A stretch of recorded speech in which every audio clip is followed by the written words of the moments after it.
I don't think you're supposed to do that. It hurt. I think it's With the bread knife itself. With That's with the dough. No, I was clean. So it's got, what the fuck is the scraper called? The scraper. It's just a flat piece of metal. And I went to go like The bench clean it. scraper? Yeah. You cut yourself with the bench scraper? Yeah, I was like It's not sharp.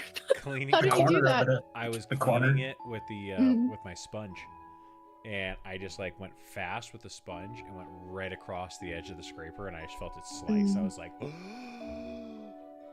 and My bread like was literally like into holding it. slices. I'm like, am I gonna see muscle? Am I gonna see bone? That fucking hurt. And so I was like, no blood. Okay. So I looked and I was like, oh no, there's blood. Oh no. It was not fun, but I'll be okay. Condolences. The bread scraper got me. The bread. I didn't even know those things were sharp. Sharp enough. Mm-hmm.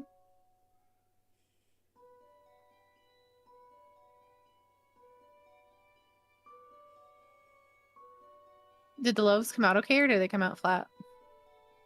Yeah. They less flat than the last batch, Okay. so I'm seeing improvement in the Mhm. bread, but not like that first loaf.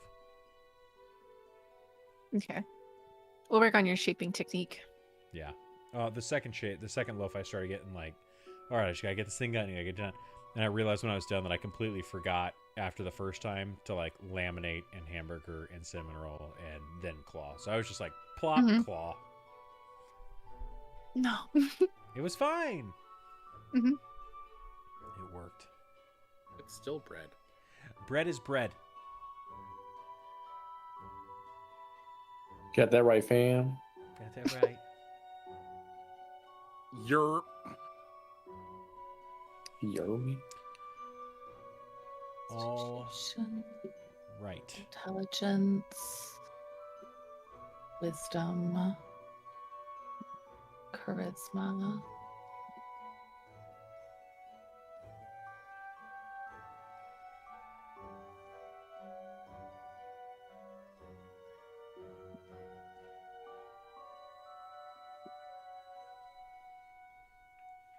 And Ew, Neuro. I missed it. What happened? Don't worry about it. I wrote It's in his gross. chat. It's fine. Neuro's being yucky. What? I know you live in the desert. I just want Yeah, you to I be do. hydrated. That's true. Dude, Apparently now you looking can't at some tell of you- your guys' character sheets. This is fun. This character was originally for a zombie apocalypse game, so I have no idea even what I have for gear. It's gonna be fun now. Okay. We got this. I got a quarterstaff. That's probably fun. Everybody gets one health potion, by the way. Okay. Just a regular, standard. Raider. Potion of healing. I'm gonna get some.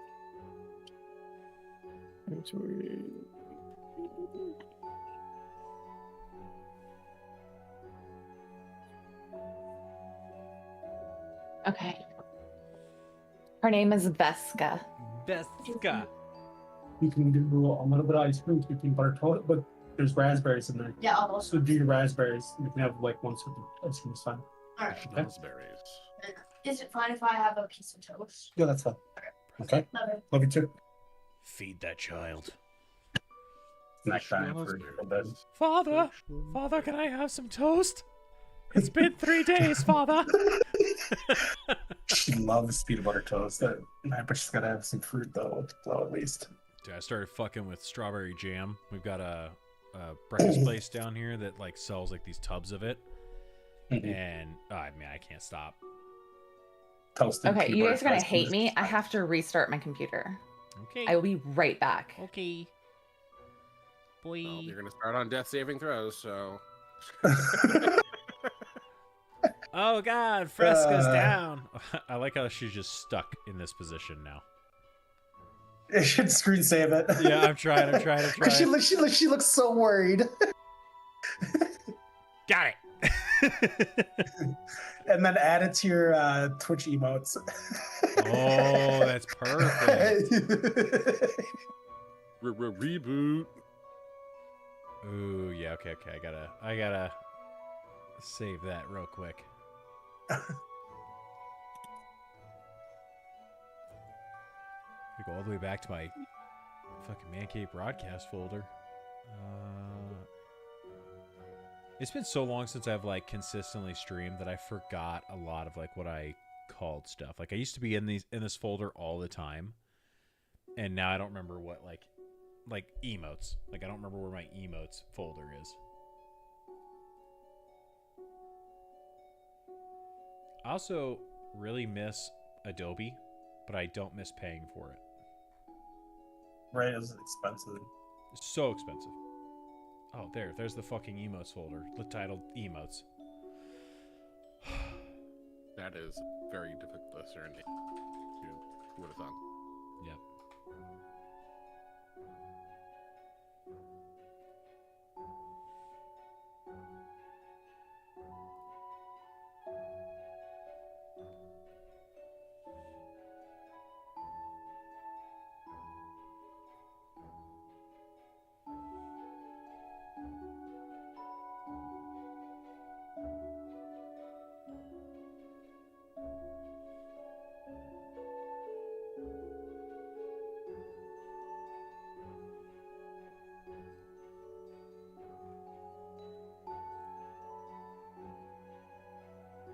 The Discord taking a long time to do the timeout on that one. Yeah.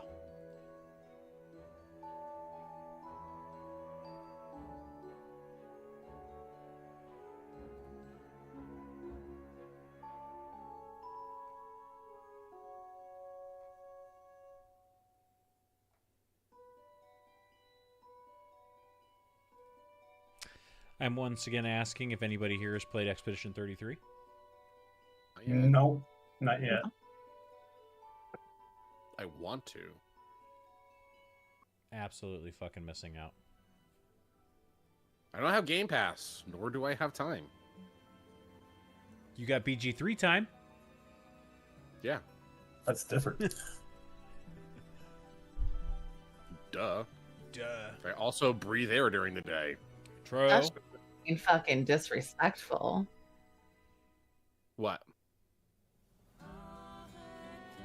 Why are you not looking out? Just the right one? Yeah, it is. I'll fast forward this.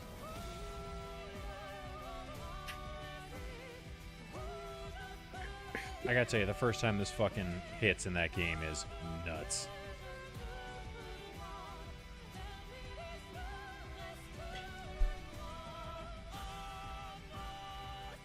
Pretty fucking epic soundtrack. It's insane. Like, it's Game of the Year soundtrack for sure. I think it's Game of the Year game. I've watched a lot of people play it while I work. Dude, And I'm like, I won't play it. don't watch it. Like, you don't want to get the twist before you play it, man. It's so good. All right. I'm not paying attention. It's up on another monitor. Like, I see it, and it's pretty, and I want to play it. Gotcha. All right. Are we ready? Jeez. Jeez. Yes. Okay. Let me pull shit up here.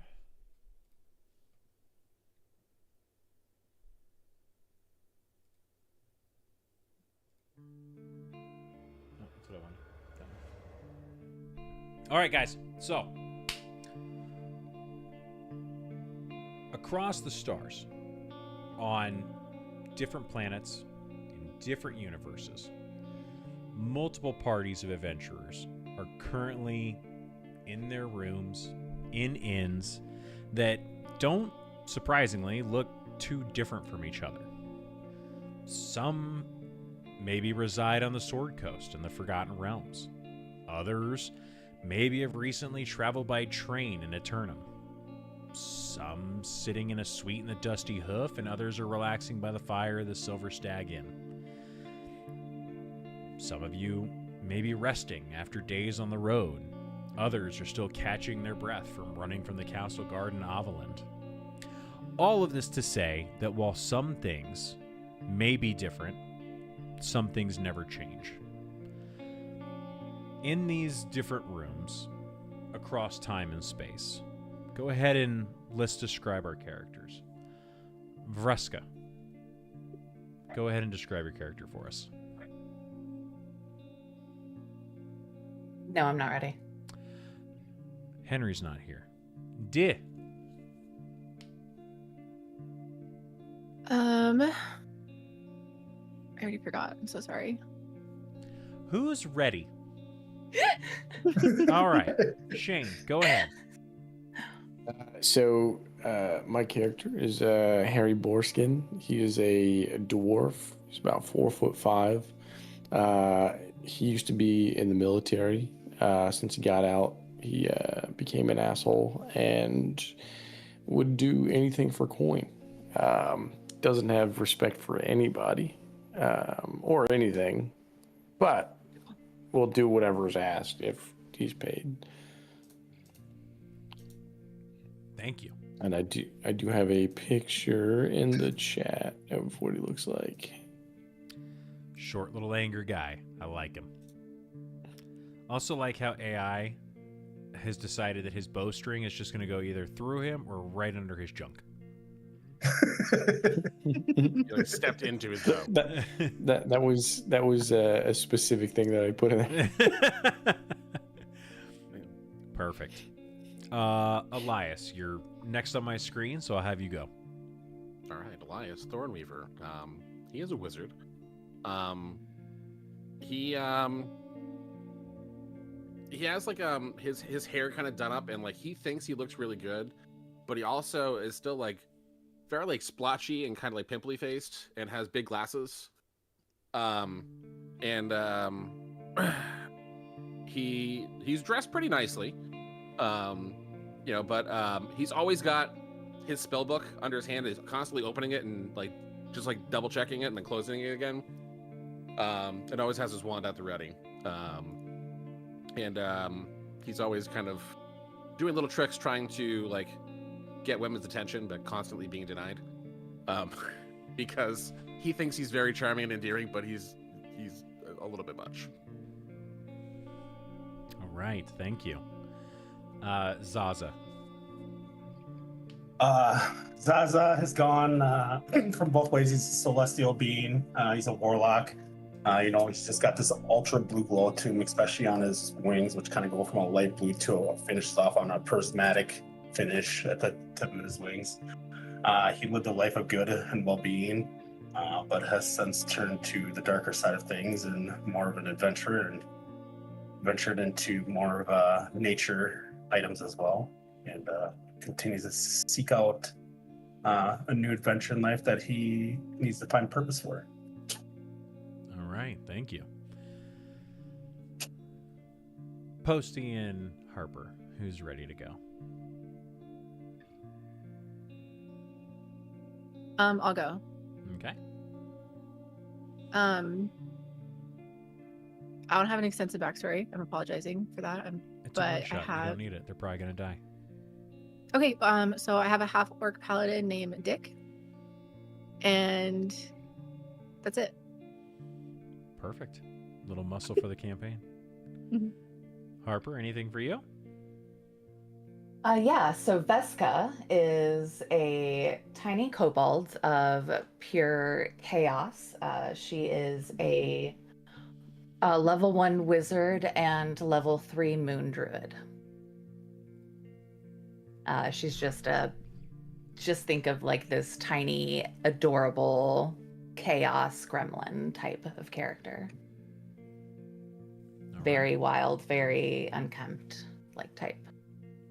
All right, thank you. You each look out at your own pace out of the nearest window or down a hallway if the door is open. You see the night sky deepening outside of the window, darkness overtaking the world outside of your walls. For those of you who maybe reside on the Sword Coast, you look at the fire. For those of you in Eternum or somewhere else out in the universe, you look over at the reflection of your fire off of maybe a shield, off of maybe a piece of armor, and the five of you start to feel yourself pulling towards sleep when suddenly the world shifts slightly in front of you. A noise shoots through your head. Those of you maybe in a room with others, maybe even just with a mirror,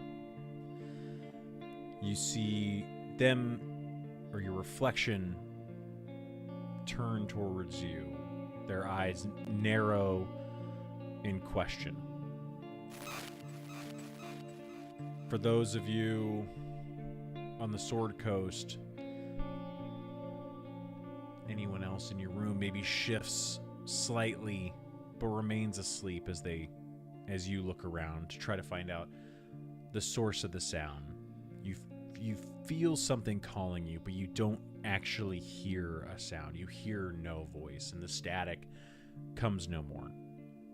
And with a sense of unease, you all fall asleep. I need everyone to roll a d20 for me.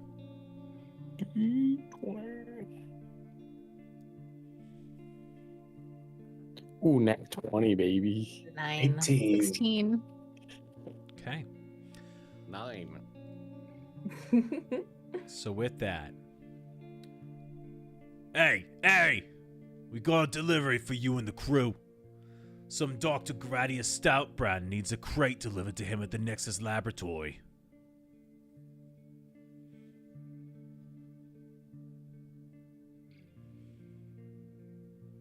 Who is this being said to? All of us? Harry. Oh, to Harry. Can we like change our names real quick so that way I can Oh. remember who we are? Yeah, go for it. How do I do that again? You right-click your name, I think, inside the chat. It should... Edit per server profile. Yeah.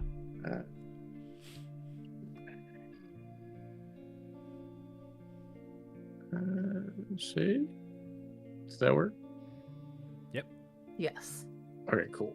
Do you want me to take a crate?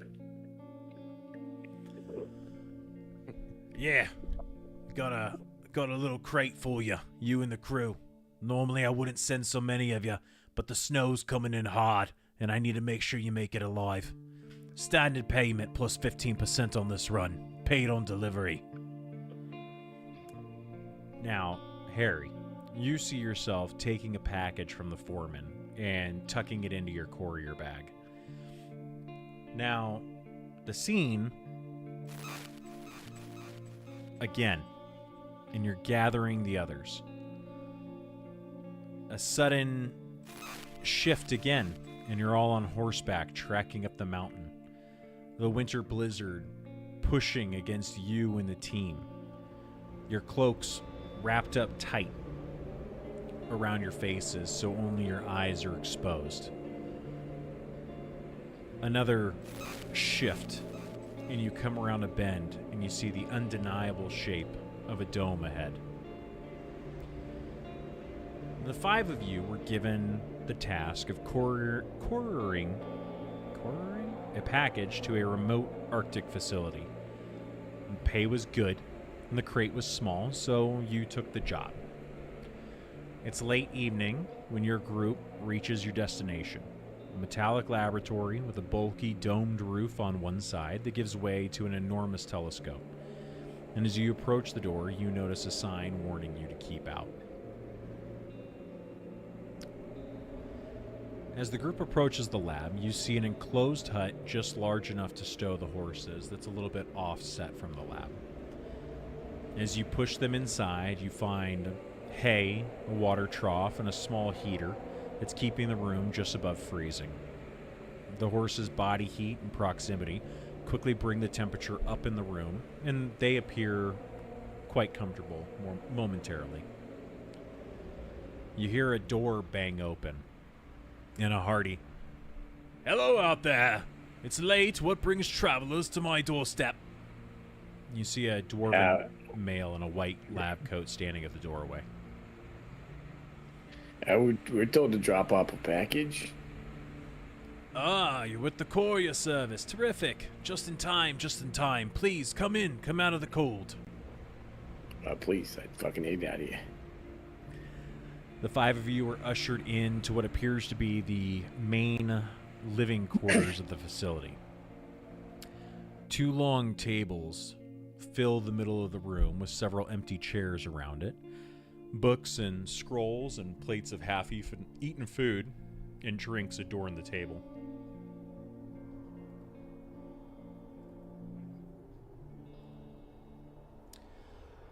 Dr. Stoutbrand takes the box from you and opens it up, peering inside. He sighs in relief. Good, good. This'll do.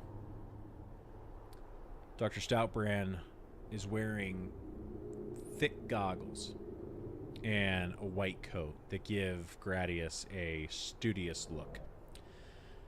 To keep his long beard out of his experiments, you see that he tosses it over one shoulder. "I'm sure you'll be needing your payment. Let me grab that for you. It'll be just a moment." He takes the box and heads down into a room to the south, turning into the room with a glowing purple light coming from inside. While he's in there looking around, what do you guys do or say? I'm looking for something that's possibly worth taking. Okay. Go ahead and make an investigation check. Investigation. Oh, no, that's not what I wanted. Investigation. That's a 14. Okay. With a 14, you look around, and like I said, there's some silverware, but everything that you notice is like stainless steel. This place appears to be very much like a medical facility, right? It is attempted to be kept clean. There is, besides the food and stuff that's on the table, there's really nothing that's out of place. Everything is where it's supposed to be. You look around and you just don't really find anything that's of interest at the moment to pick up and take.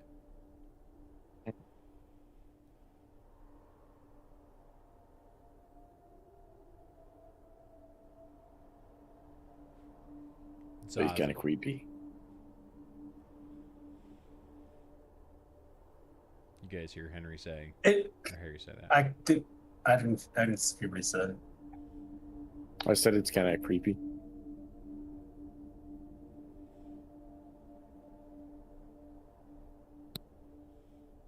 Anybody else have anything?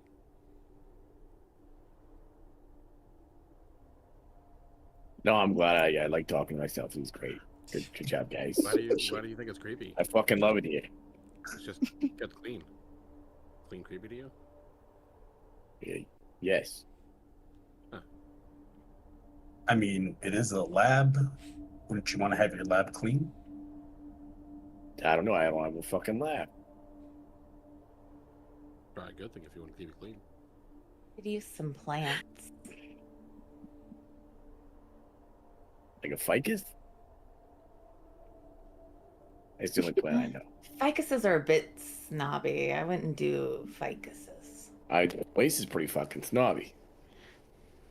Have you seen it?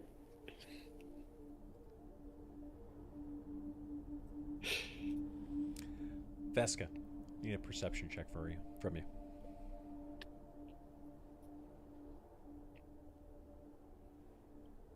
This guy just likes everything spick and span, that's all. That would be a 19. Okay. As you peer down a hallway to the north, it has a few lights kind of illuminating the path. But you see that, like, near the end of it, a lot of shadows kind of encroach upon the hallway. You feel like you hear a slight noise, like shifting or sliding.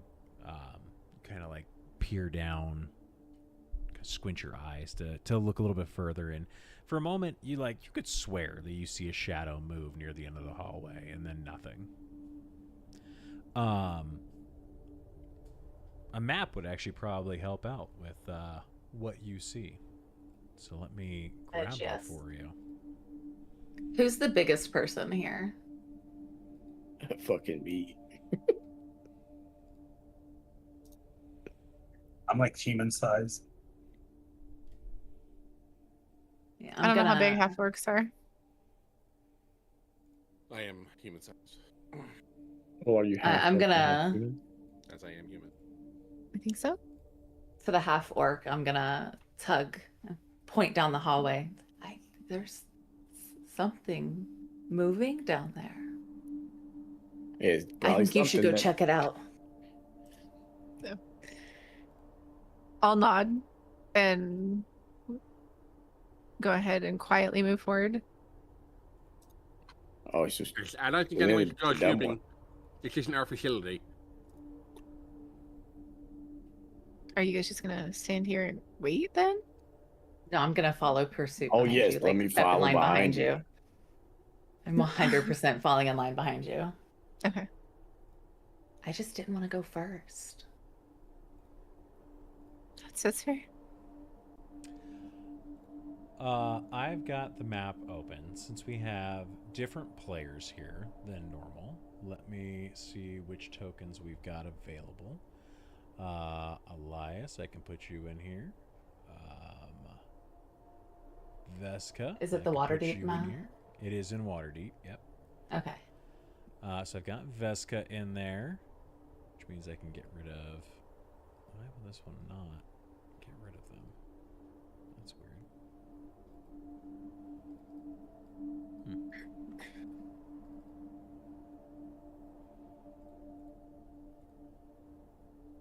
It's interesting that it was doing that. All right, I can get rid of Juniper. Get rid of... Well, let's see. Elena doesn't have a... person in here, so we're just going to go ahead and I will rename yours, Elena, so at least I've got a place for you. Roland, I will go ahead and do yours for Harry. So that brings us to 1, 2, 3, 4. I need a Ptolemy in here.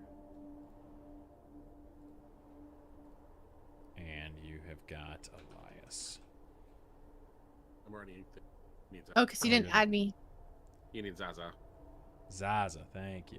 So Me too. You're in there. You're in there. Oh, You're just As you don't Elena's have your picture with character the in name- Waterdeep. Deke. why not? You didn't have it. You didn't add it. You didn't join your character to this campaign. I don't know how to figure that out. Yeah, it's okay.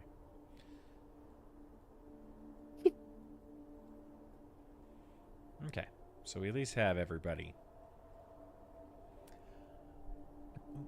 Zaza, do you forget Zaza? Yeah, don't forget me. Yeah.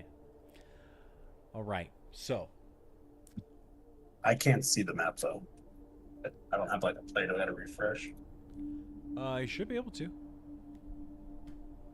If you open up the Waterdeep server and go to play. Yeah, it's just so you're gonna have to go to your Voldred character sheet and then hit launch game. Yeah. Okay. Can I add them to the thing afterwards, or is it just when you're creating it? You can do it now, I think. Yeah, you can afterwards. Let me do that. That way I can just do it on this one. Manage character and level. How do I add them to a? Oh, Here, let me do this. Bring this. Hit that link in the chat and choose your new character. There you go. They will. that link and Harry Borskin. Join this character. There we go.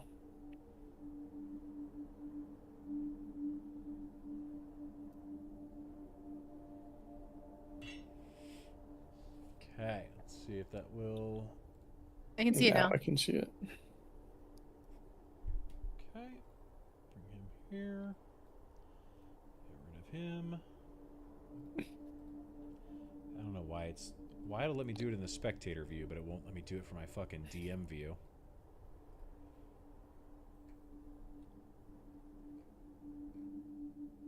Okay, open that. Here we go. Doot, doot, doot. Okay. All right. I think we're good from there. Okay.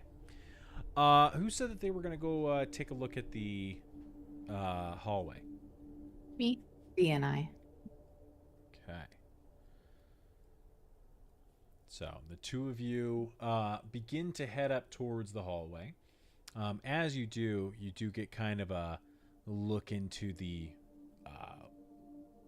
sleeping area next door to this room. So as you begin to take a peek around and take a few steps, you realize like this is definitely the living quarters for this laboratory. As you look a little further up into the hall and kind of let your eyes focus, go ahead and make perception checks for me, or investigation checks.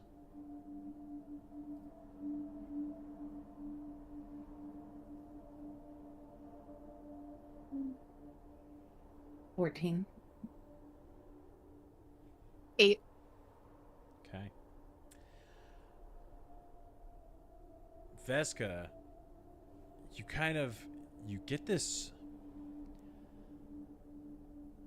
scent in your kobold nose. It stings the nostrils a little bit, and you feel like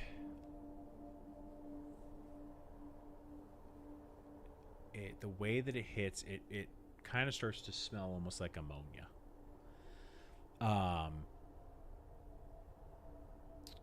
Dick, with the 8, you don't. It's their bathroom. You reach back instinctively, and you grab your neck as the hairs stand up. You feel a shiver go down your spine, and you really just kind of get this sense of being watched. And then, suddenly, you hear.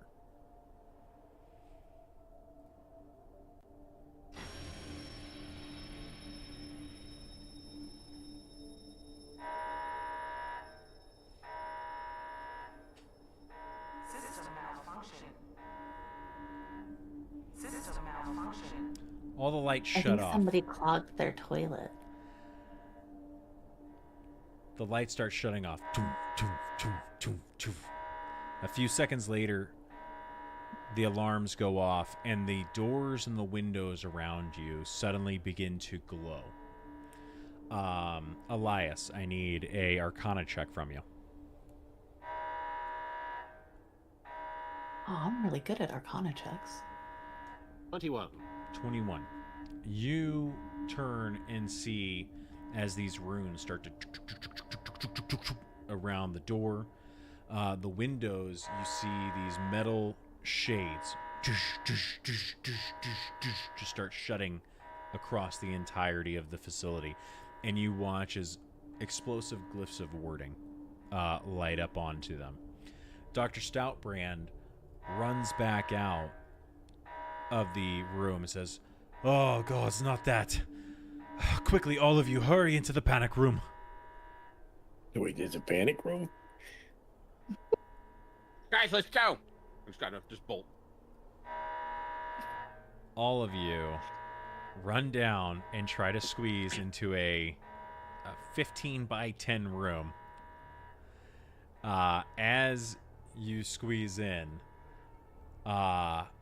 Stoutbrand hits a button, and you hear the door close and lock behind you.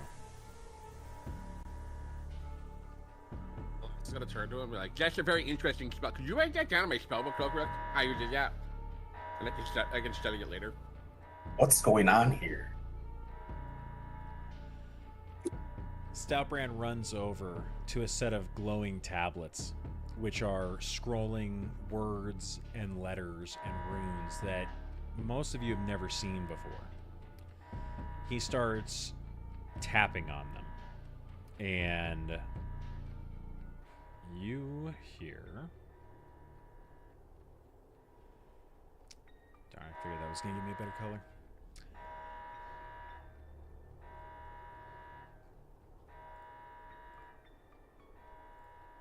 System malfunction. All systems down.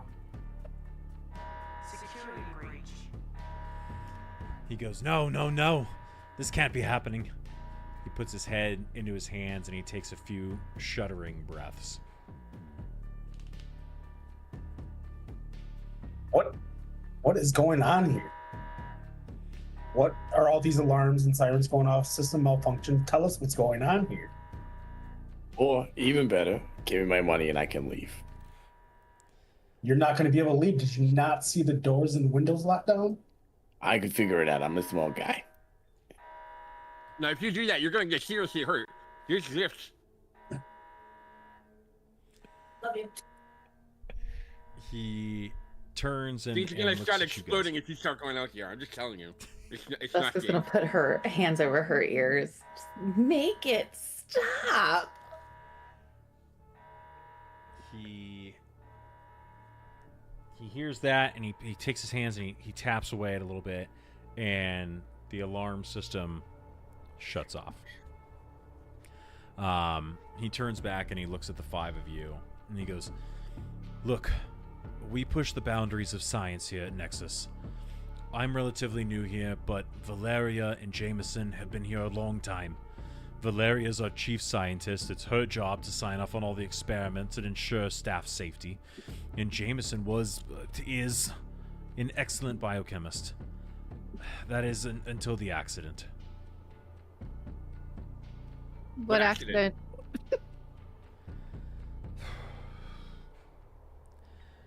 Jameson was working on synthesizing an amplification serum that could turn anyone into a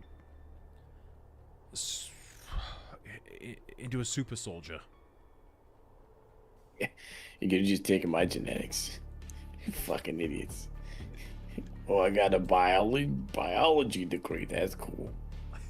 I very obviously look down at Henry.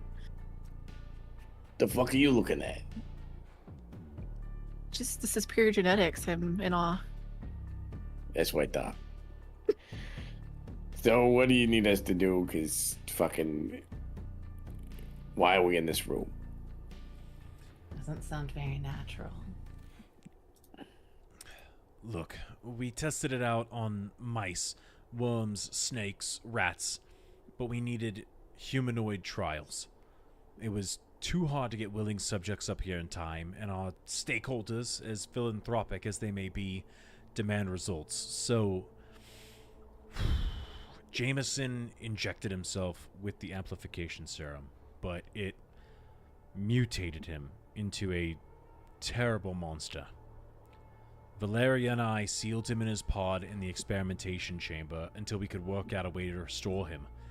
That's what you brought me, the last compound of the antidote. He holds up a green vial. And you can see on the desk next to him the empty box that it was in. That sounds like you have everything you need. He goes, "Look, I need you to take this to Valeria. She'll know how to use the compound, mix it with the other components, and synthesize the antidote. She was right down the hall the last time I saw her.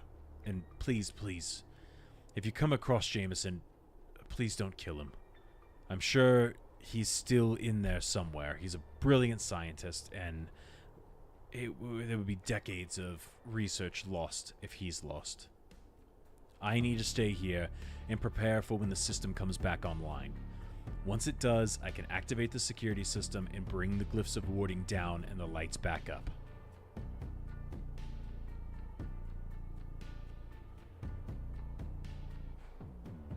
Oh, I'm not getting paid? You'll still obviously get the payment that you were going to receive when you came here. There's going to be So if you additional have pay. the compound, what do we have to like? Do the thing. Shoo shoo. Then we're all going to die together.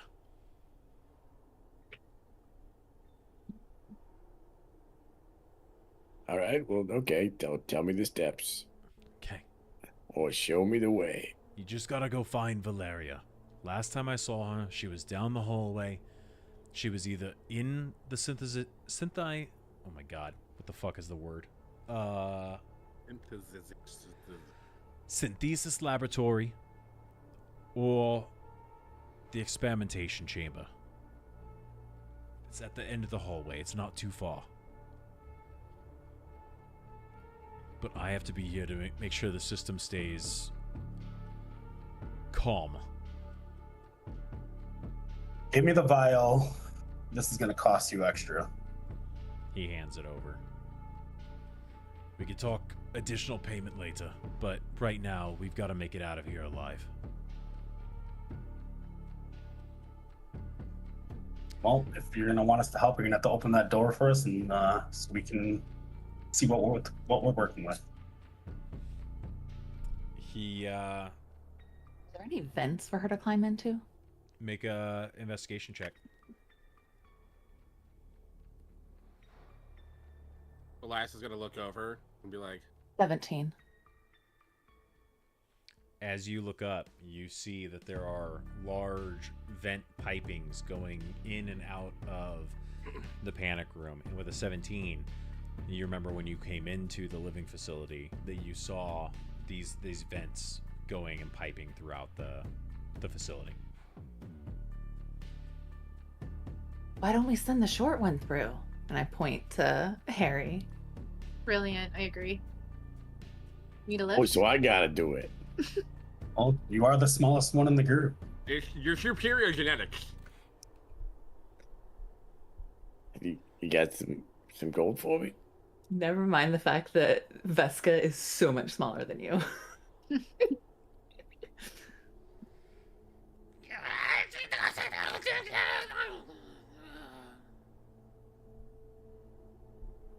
What the fuck was that? Storm, mister, you good? He looks around, he goes,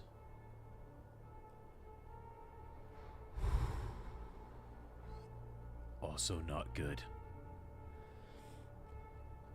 What do you mean not good? We tested on a few different creatures before Jameson took it. Like I said, What? mice, worms, snakes. Let me check something. And he goes over to the runes, and you see him start moving and tapping and working on stuff. You start to hear Authorization required. he taps away at the tablet some more. Verifying. You watch the runes. Processing. He pulls out a key card and taps it to the rune Access granted. and continues to check. And he goes,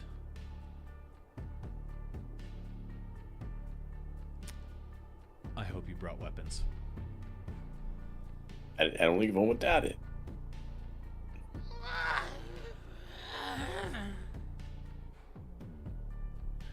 I am the weapon. Sounds like my ex-wife. So Elias is got a big smile going, "Yeah, the only weapon I need is this smile. It's been killing the ladies for years." Yeah, it's definitely killing me.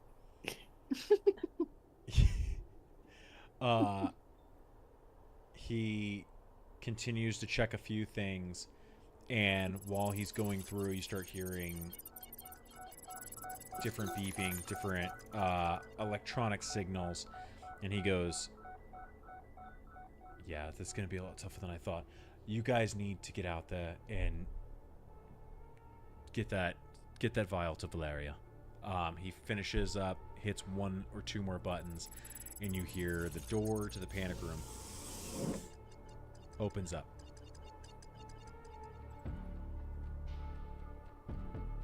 I'll draw my longsword and walk out first.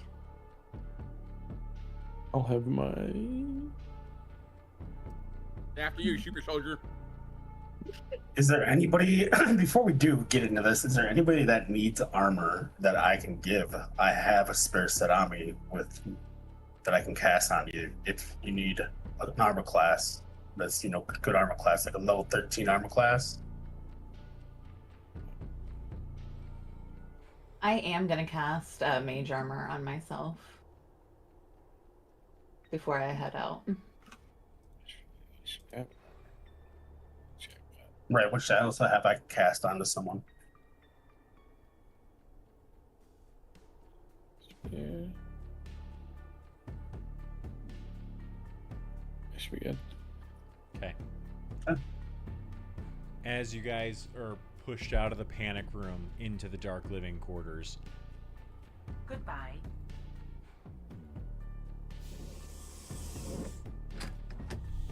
the door closes behind you. Steam sprays out from it. And you guys are in the dark.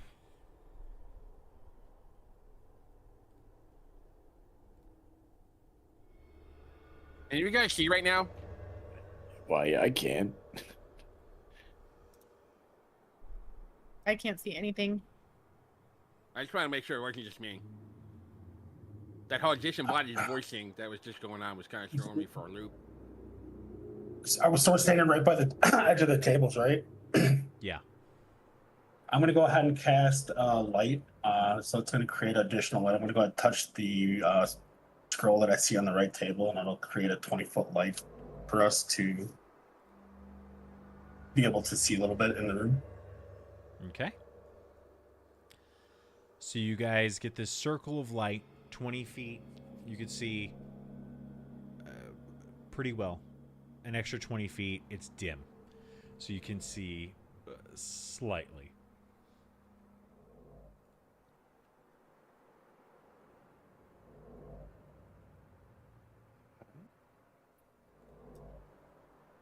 I'm going to be looking for any, I guess, signs of super soldier mice So or worms or what got- have you. I've got dark vision up to 120 feet. With that, do I see anything spooky? Which way are you looking? I am looking. Let me. I guess down the hall. Straight down the hall, in the center. So I like how this like sunlight is coming off my camera, and it actually looks fucking cool in this situation. You're strobing a light on purpose. Yeah. Yeah, it's like trying to like look through stuff and everything. Like it's cool. You look down the hallway, and the lights that you had seen previously down there are like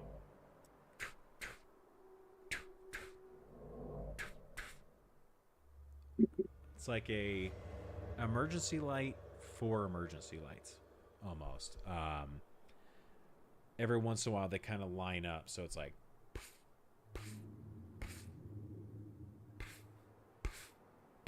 coming down the hallway towards you. You all start to hear like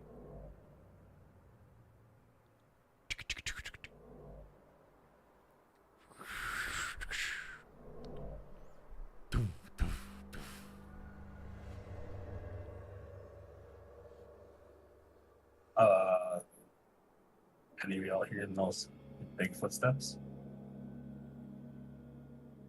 It sounds a bit like skittering to me.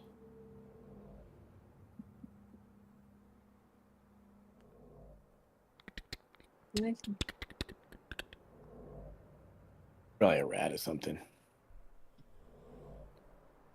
Can I take like 2 steps forward and see if I can get a visual?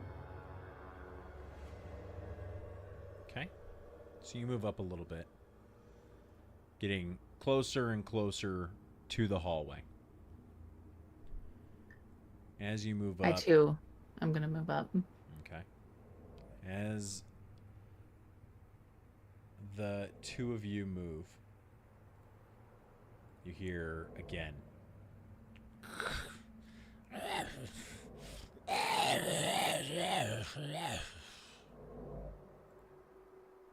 Oh, they got fucking old guys in this house too. I'm gonna cast Speak with Animals. Suddenly, Oh. 3 8-foot long worm-like creatures with Graboid. gnashing beaked maws and 4 tentacles protruding around the beaked maw that look like octopus suckers slides down the hallway along the walls, and you see one wrapping itself around the piping as it comes down, and they drop down onto the tables in front of you. I'm gonna need everybody. Give me a second here. Let me do this, and then do this, and everybody. Let's see. Give me a second. I'm gonna like restart this. I don't know if it closed out maps for you guys just now, but If you reload it, it probably did. Oh no, it didn't. okay. Just do this. Do that. Do this. Okay, there we go. All right. I need everyone to go ahead and roll initiative. Roll initiative. I guess I've got a 10. And I've got advantage. Fuck yeah. 13. 3. That's your 5 for me, guys. 17. 13. 13. Okay. Zaza and Dick, Oh. what are your dexterity bonuses?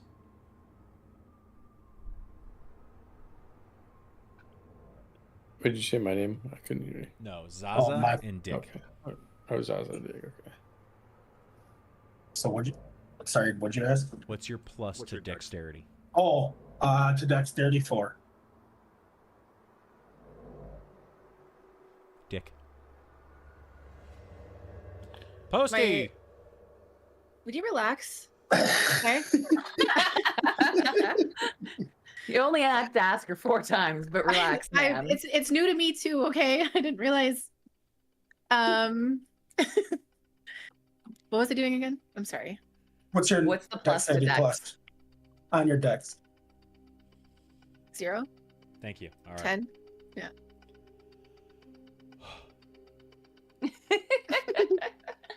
You made it. All right, so.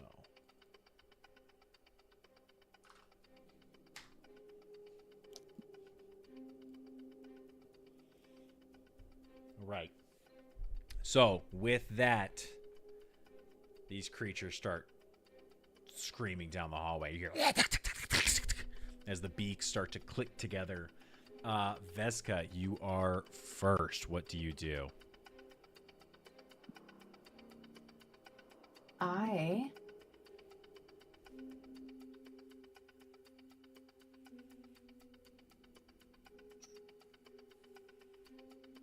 Great question. Let me look at my spells here. Zaza, you're on deck. I'm going to. On deck. Oh, sorry, my fault.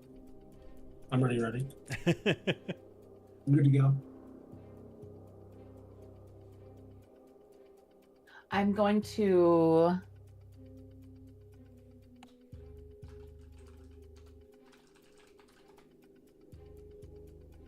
cast Mind Sliver as a cantrip. Okay. They need to do an intelligence save. We're going to do it on B. On Grick B. Yes, and they need to do an intelligence save. Okay. Intelligence. Wow. I mean, they are pretty smart with a -4, so that is a -1 on their save. Fantastic. Just made it. Just Hey, no. Just made it. They take 3 damage from that, psychic damage. okay.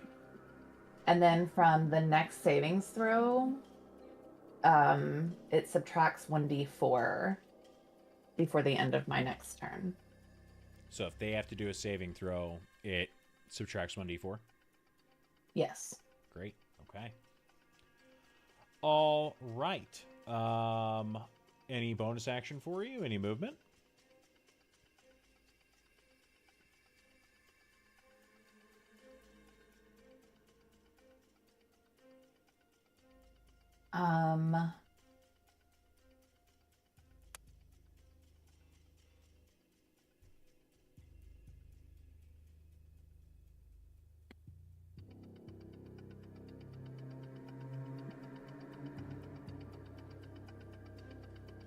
No, I like where I'm situated. I'm gonna Okay. stay here. All right. And no bonus action. Cool. Zaza, you're up. Dick, you're on deck. All right, I'm gonna go ahead and with Drick A, since I'm within touch, I'm going to do a shocking grasp, Okay. which will be a 10 for a hit. A 10 for 10 to hit. That is going to miss. Yeah. Okay. So your hands start to grow or start to glow, kind of crackle with like a static electricity around him. You go to reach out, and it like stands up almost like a cobra and throws its head back as it does, and then the tentacles kind of like at you in response. The beak is like in front of your face. Any bonus action or movement? No, I'm gonna stay right where I'm at. Okay. Dick, you're up with the Grix on deck. I'm gonna screech in surprise and fear because I hate snakes. Mm-hmm. And just That's a free action, by the way. wonderful. Just gonna swing Okay, which one? kind of aimlessly, but the one that's right next to me. All right, Grixie, go ahead and swing for roll for attack.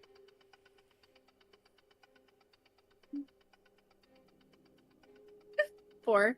4. Yeah, total fear. You just had these 3 massive snake creatures with beaks and octopus tentacles, and it has a wide swing, and they're just like, right, goes around, and gets right up into your face. With that, we are in the Grix initiative. Grick A is going to go ahead and make an attack on Zaza. That is going to be the first attack is. Let's see.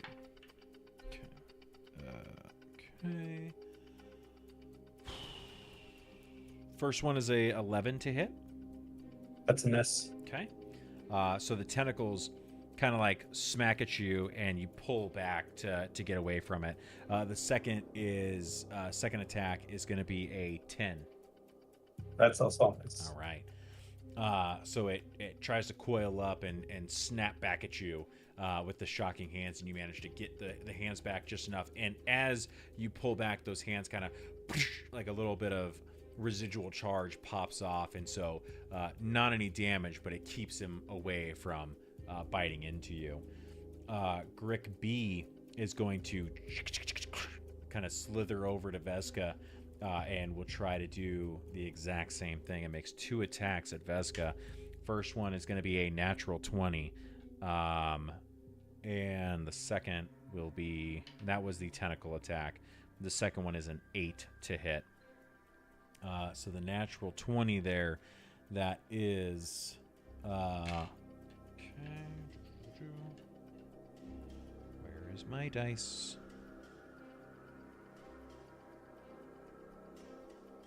I know exactly what a D10 looks like. Jesus. Okay. Real bad. Tentacles. They manage to like snag into you, and you feel like as they all kind of latch on. You get 3 points of slashing damage. You are a medium or smaller creature. You do have the grappled condition now. So we're going to go ahead and throw that onto you. We'll do green for grappled. All right. And Grixie is just had a sword or some type of weapon. What are you carrying there, Dick? Longsword. Okay, longsword swipes at it, and it goes and snaps back at you. It's going to go ahead and we're going to say this one is going to try the beak attack first, and then the tentacles. The beak, it's going to do a natural 20. And the tentacles, it does an 18 to hit. That hits. Okay. So the first nat 20 with the beak, that is going to be...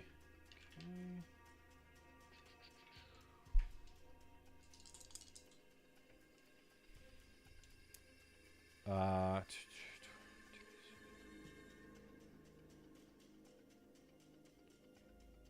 going to be 23 points of piercing damage. Jesus Christ. And then the tentacles will do... just had it. Is this it? Yeah, that's it.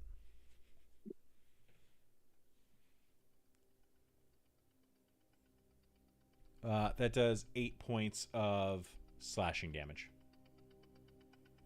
I'm not coming over anymore on Sunday. I have 1 HP. Okay. You also have the grappled condition. Great. G for grappled. Okay. That then brings us to Harry in the initiative order with Elias on deck.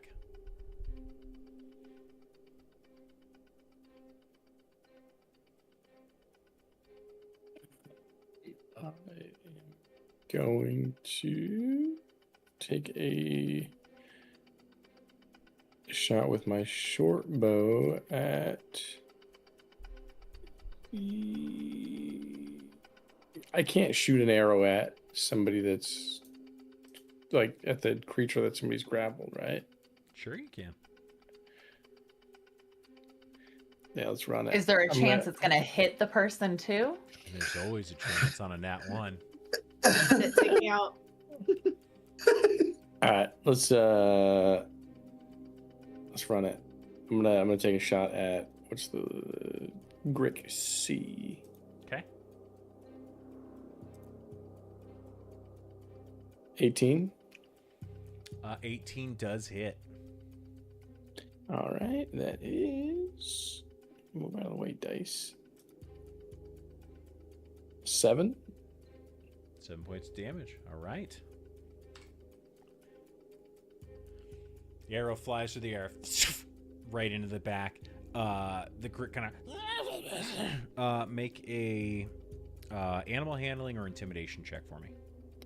Animal intimidation. It's 2. I'll do animal. 4. Yeah, it's 4. Okay. Oh wait, B came up to me. Did I miss that? Mm-hmm. Yeah. It didn't do anything, did it? Yeah. Did like 3 points of damage? Yeah. Which actually that And- one and should have been. grappled. I'm glad you said that. The 1 was doubled, so it is 2 points plus 2, so 4 points of damage.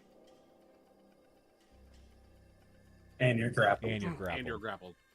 G for grappled.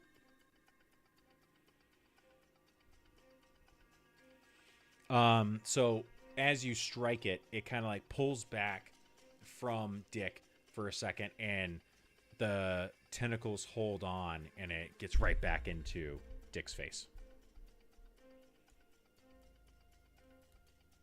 Any bonus action or movement for you? So what you're saying is it has a dick. Yes.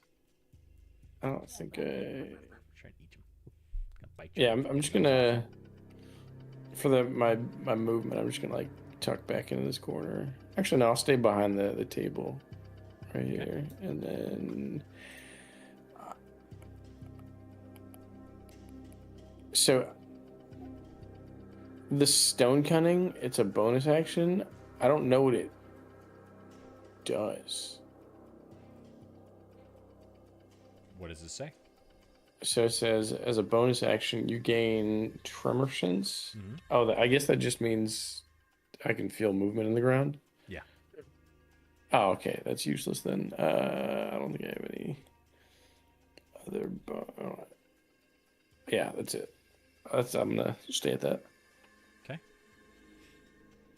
All right. That brings us to Elias in the initiative order with Vesca on deck.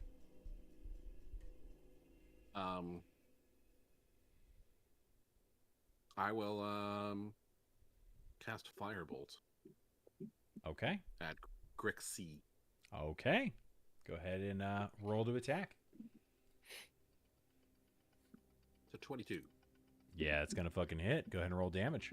Yeah. Fuck yeah. 10. 10 points damage. That's great. So arrow goes through, shoots him in the back, and then a firebolt follows closely right after that. Lands onto the back of the Grick, lights across it. Again, Dick, you just have this thing start like the beak is right in your face and it's kind of in your face. Let's get an intimidation or an animal handling check from you, Elias.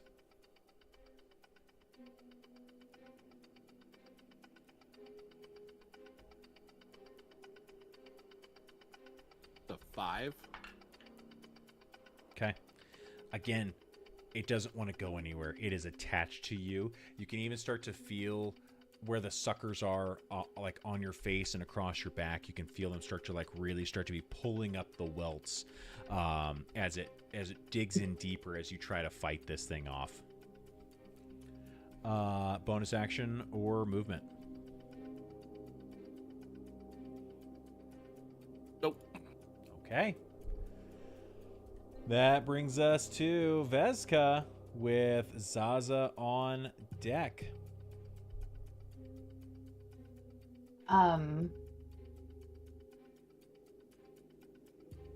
So yeah, I am going to wild shape into a panther. Okay.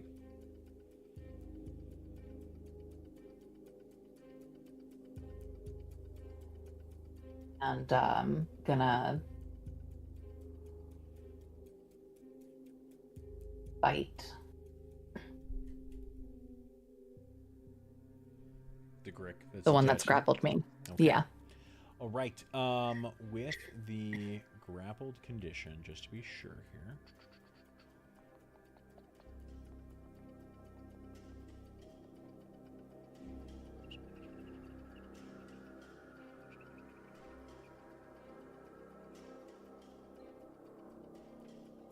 Could have sworn there was like a. Oh, here we go. Disadvantage against other than the grappler. Great. Okay. Perfect. Go ahead and roll to attack. There's no disadvantage for trying to attack him. Okay, so for the bite, I use melee weapon attack +4. Okay.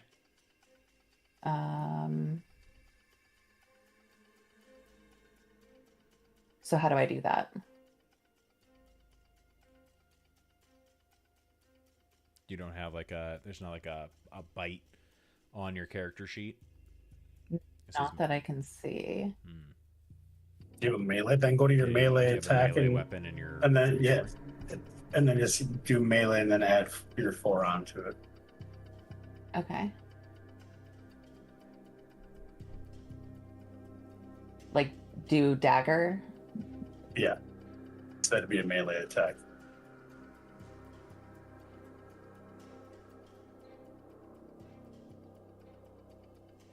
So 10. Okay. Give me just a second here. I want to make sure.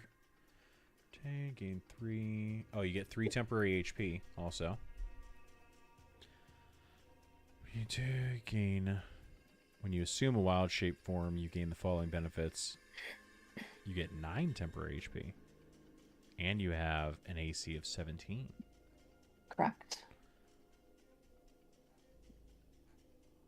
It's dumb that it doesn't give you like a thing to do your attack. But see, with. I also put mage armor on, and I don't know if that took effect. I mean, it would have when you were in that form. At this point, I think it's whichever's better, right? Correct. Which Yeah. would be the panther, but I just meant for like the initial attack. I don't know Yeah, what it was. he hit you. I mean, He I got hit you with a the natural nat 20. Yeah. He won it, Gotcha, and gotcha. then the other one was an 8, which missed your 17 AC, or from your first one. You put your mage armor out before you get open. Okay.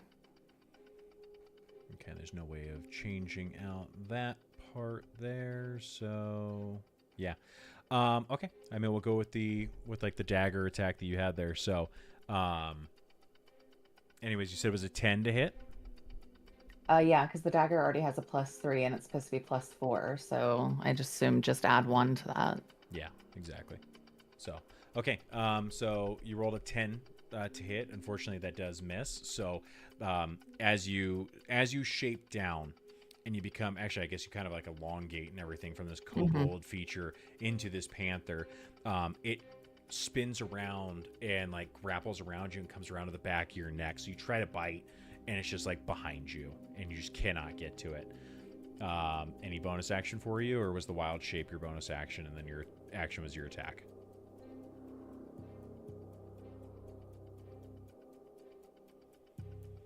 I think that's how it's going to be. Yeah.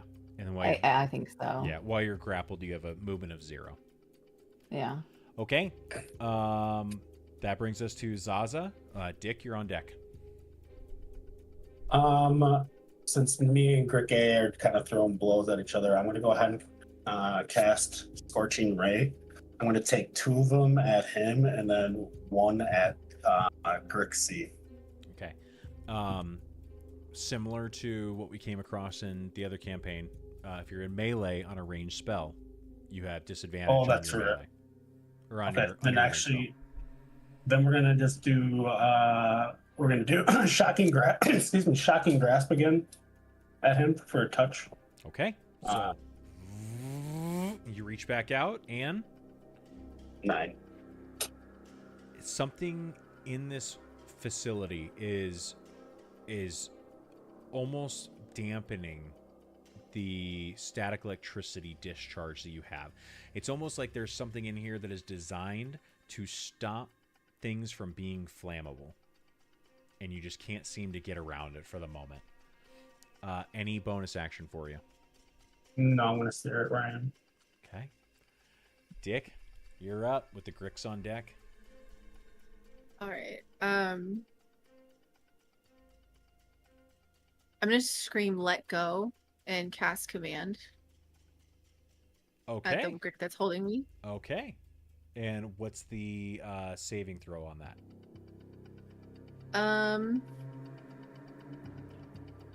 Let's see. Whenever the target moves toward you.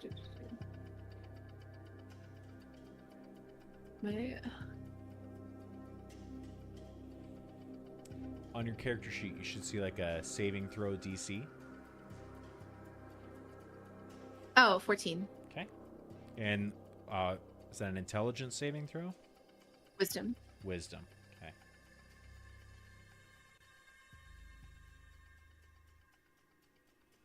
Okay. They rolled a 11. Okay. Okay. So it would fail. Okay. So as you say that, it all of a sudden, like, you can't really see any like eyes on this, but it, like, as it goes in to bite you and you say that, it stops and you feel the suckers go and pop off.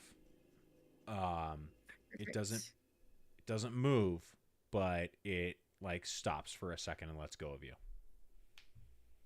Okay, and then for my bonus action, I'm gonna lay on hands Okay. for myself, Mm-hmm. and I'm gonna do that up to 10. Okay. So you hold your hands out and you yell, "Let go!" And it does. And anyone who is watching Dick at this moment watches her hands start to, similar to this shocking grasp, but you watch as this holy orange and yellow aura begin to surround it, and she pushes them back on her, and almost like a defibrillator, you watch as it's like poof, and it kind of shocks her, and you get that 10 points.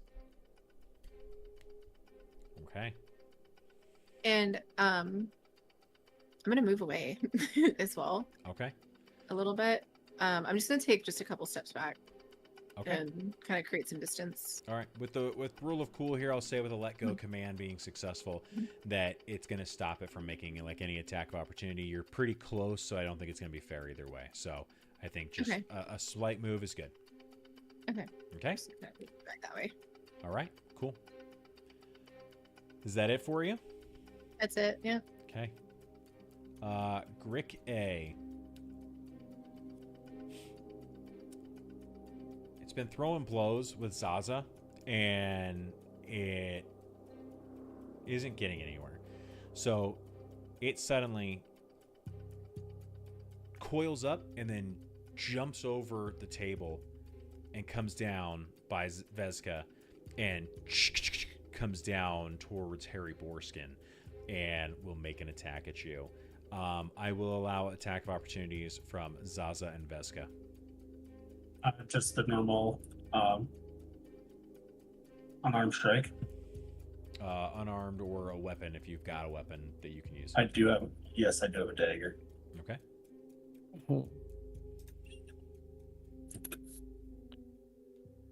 That one for me. Mine's a 15. 17 to hit. 17. Okay, so the 17 hits. Nat 1 misses. Basically, 15, as it like, not from you, Harry, because he's coming out. Oh. Okay. As it coils up over the table and goes, you take your dagger and like stab into the wood of the table, and it's gone by the time you can swing down. Vezka, you take a bite, I would assume, or you kind of like kick back with one of your claws on your feet, and it slashes across the side. What's the damage on that? That's going to be 4. Okay, 4 points of damage. So like, and this blood kind of hits the ground, and you hear it like sizzle as it hits. That grit comes up to you, Harry, and is going to go ahead and make 2 attacks. We're going to say the first one on this one's going to be a tentacle attack. The second one will be the beak. The tentacle is a 7 plus. It's 11 to hit. Me no. Okay. The beak attack comes down after that. It's a 19. That'll hit. Okay. So that is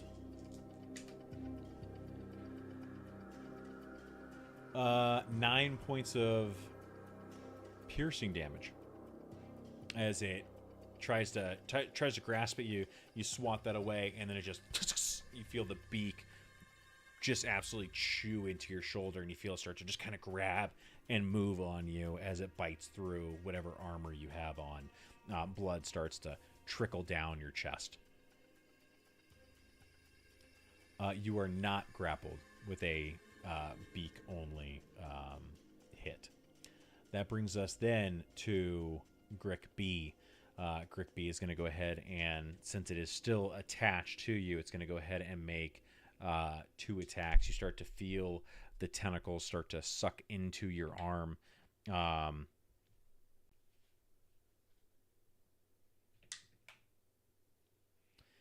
So the tentacles, and I'm being very specific in calling these out ahead of time. The tentacles is a nat 20. The beak is a 9. Tentacles start to suck into you, and you start to feel, even through the panther fur, you start to feel like the blood being pulled out of you in multiple parts. That is this. That's 18 points of slashing damage from the tentacles. I'm sorry, it's how much? 18. Nat 20, I pulled a 8 on the D10, so that's 16 plus 2. Does that pull from my temporary hit points first and Yes. then? Absolutely. Okay, so the temporary is 9, so that leaves me with how much? Another 9.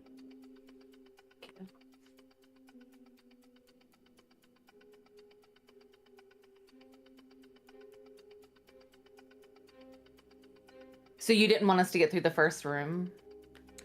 I didn't expect nobody to make contact. And I certainly didn't expect 3 fucking wizards to show up.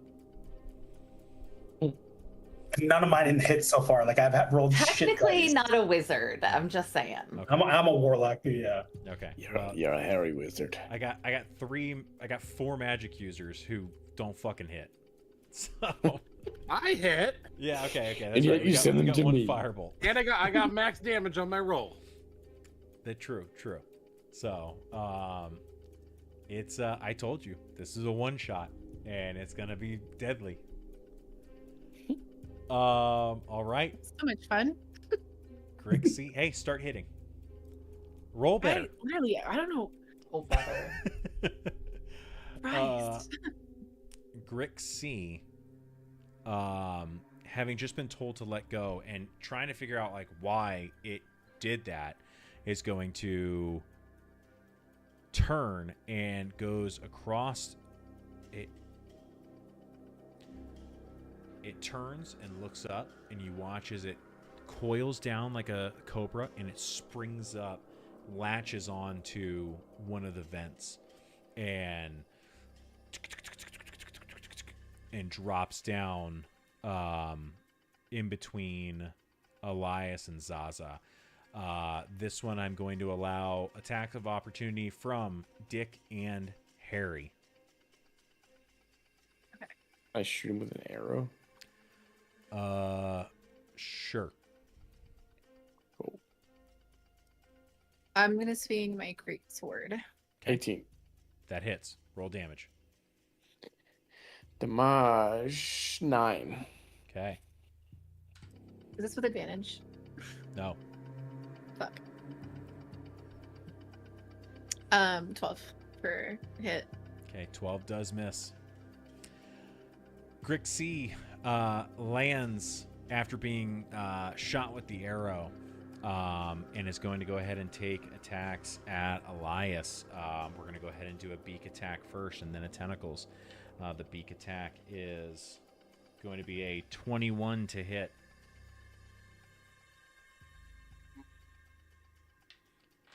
Yeah, I'll do. Tentacles is a 6 to hit. No. Okay. The beak attack on C, that is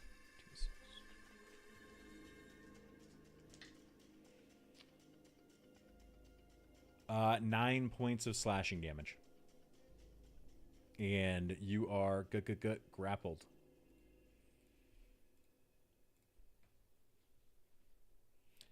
All right. That brings you through their second round. We are on Harry with Elias on deck. I'm going to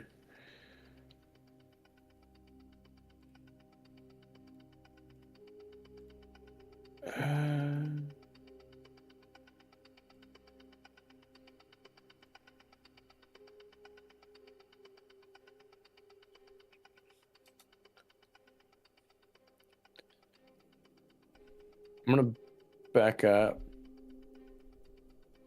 over here by Dick. Okay. Gricke is going to get an attack of opportunity if you make that move. This one. Okay.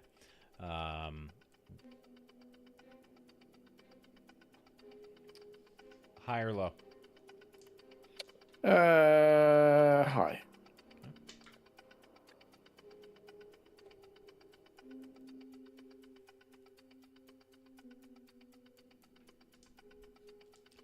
You hear the beak bites at you. We will go ahead and roll for the attack on that. 11 to hit. Nope. Okay. You hear the beak as you start to run. It misses you. Okay, now I'm gonna throw an arrow right down his fucking throat. Perfect. You fire. Go ahead and roll to attack. Let's say 25 to hit. That's going to fucking hit. Go ahead and roll damage. 8. Okay. It punctures in, and you see the tentacles kind of like wrap around it as it kind of, and it starts to pull at this arrow that is down, and finally breaks it, and with a part of the tentacles, and snaps back at you. Oh, so you're hungry. Okay. I'm gonna hit him with that action surge. Okay. Go ahead and roll to hit.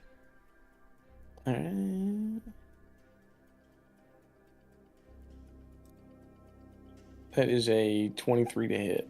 That'll fucking hit. Go ahead and roll damage. 10. How do you want to do this? I'm gonna send it right through his throat. Like I knew you were hungry, you rat bastard. You go ahead and pull back real quick. The first one you just shot through, it hits. Pull out the second arrow. You pull back. You fire again. And you watch it just goes and sticks out the back of it. The beak kind of starts, and it's like biting past the fletching because it's already gone so far into its throat that it can't even break the wood. And then it just, you watch as the tentacles kind of, and then it smashes to the ground dead. Hell yeah. Nice job. All right, now if y'all can do some shit, that'd be great. Perfect. All right, Elias, you're up and grappled. I want to attack the one that's attacking me. All right, go ahead and what are we doing here? I think we're just gonna firebolt again. Okay, which one? The one on you? Yes. It's a ranged attack, so you are gonna have disadvantage.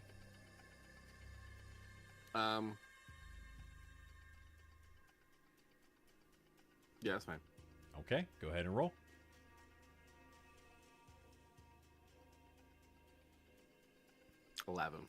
Okay, you try to reach around, your hand glowing with fire, and you, and again the body kind of like, it just like does like the little pool noodle, and you just shoot right around it.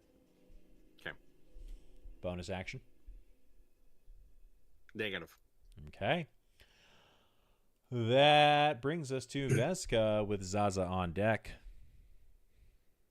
I am going to try to escape the grapple and disengage back out, like from being nearby it. Okay. If you're going to try and get out of the grapple, that is a DC 12 strength check. Can it be like acrobatics? Unfortunately not. It is grabbing you hard.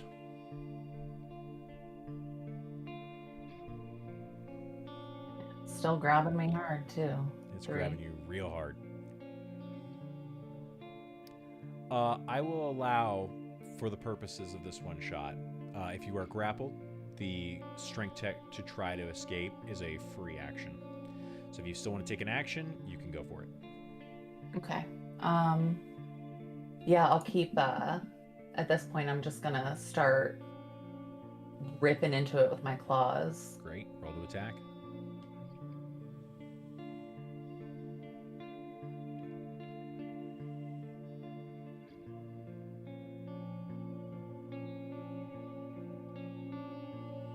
$13. That just misses. I hate it here. This is a hate crime. Do you know what month this is? Zaza, you're up. I'm gonna be listening. I'm gonna go smoke. I need to get my head on straight. All right. Seeing that, this one just dropped down by me, and the other one kind of took off and then got killed. I'm gonna go ahead and use a chill touch Okay. on the C. Okay. Go ahead and roll to attack. 14 to hit. 14 just hits. All right, and we'll be doing a 1d10 for necrotic, which will be 7 damage of necrotic damage. How do you want to do this? Ooh. So kind of seeing, I'm going to kind of just like reach my hand out, and you're going to just see like an ice sheet come from my hand, like right onto the back of it while it's grabbing onto Elias, and you're just going to watch it just freeze over, and then I'm just going to squeeze my hand and like shatter it after it's frozen. Fuck yeah. So Elias, this thing is wrapped around your face. Literally the tentacles are grabbing onto the back of your head, and your little nerd body is trying to fight it as hard as it can as the beak gets closer and closer and closer, and then and you just see Zaza's hand, the celestial being standing in front of you with just ice grick falling out of his hands.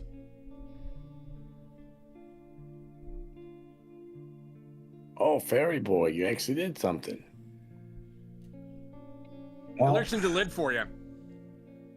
I appreciate it very much. Any bonus actions for you? Yeah, I'm going to. If I move up here and sneak, is there an attack of opportunity? No. Okay, then I'm gonna kind of sit up behind these two here. Okay, perfect. In that case, that brings us to Dick. Okay. I'm going to run up to the one that's got a hold of Veska Mm-hmm. and hold on. I don't. Okay, I'm just gonna try and pierce it carefully around, like without obviously hitting her with Okay. my longsword. All right. I don't know why the music's going out, by the way. No, I'm not. 10. Jamie! What? Really? Yeah. Oh my god, man. Roll some real dice. Kenko is rolling polar performance tonight. Yeah. Mhm. Let me just check this real quick. It's not like here,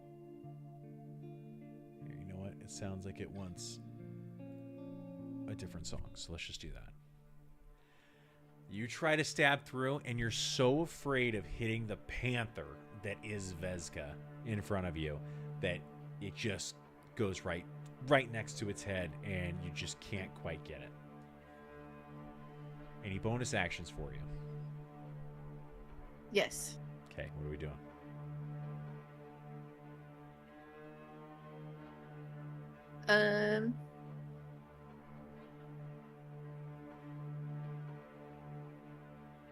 I'll take the remaining. Wait, how many HP is Veska at right now? Veska is at 12 HP. Out of what? 25. She's fine. Okay, never mind. That'll be it. Okay.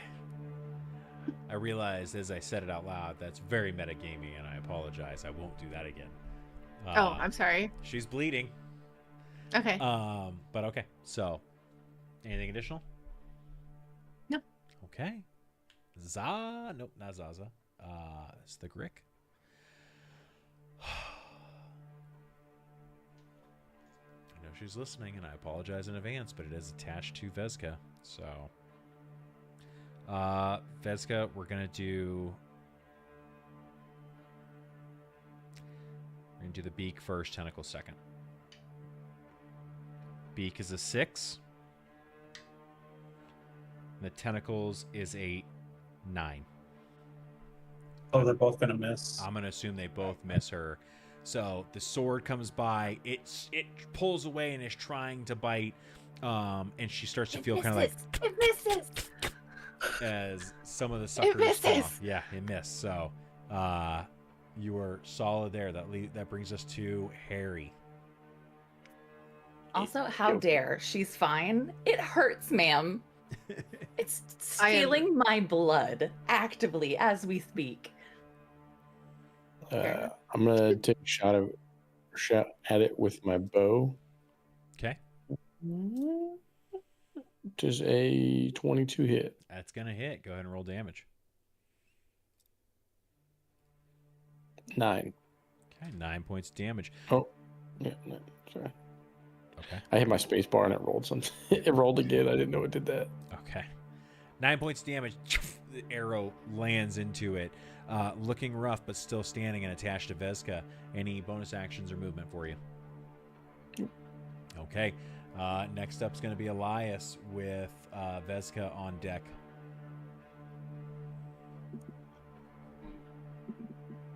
I'm gonna try to firebolt it. Okay. Roll to attack.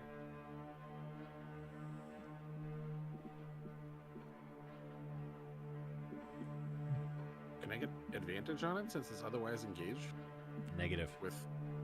It is currently wrapped itself around a panther, and you're trying not to hit the panther, so that is a standard roll. 23. That'll hit. Go ahead and roll damage. 3. Okay. Firebolt. As the panther and this Grick are like tussling and turning around, as the panther lands on its back, you watch as it puts its legs up, the claws kind of like into the body of the Grick, then your firebolt just happens to hit onto the back of it at an angle. So like half of it hits the Grick and breaks off and smashes into like a stainless steel wall where it just fizzles out. So 3 points of damage. Any bonus actions or movement?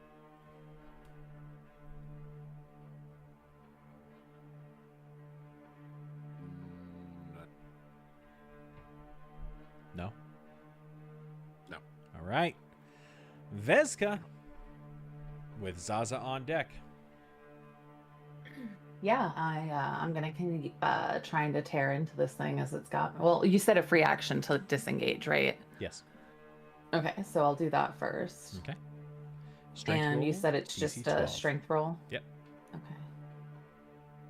Nope, it still got me. Okay. Same exact roll as last time. I know. All right. Roll to And attack. 15 to hit. That is going to hit. Go ahead and roll damage. Damage. 6 plus 2.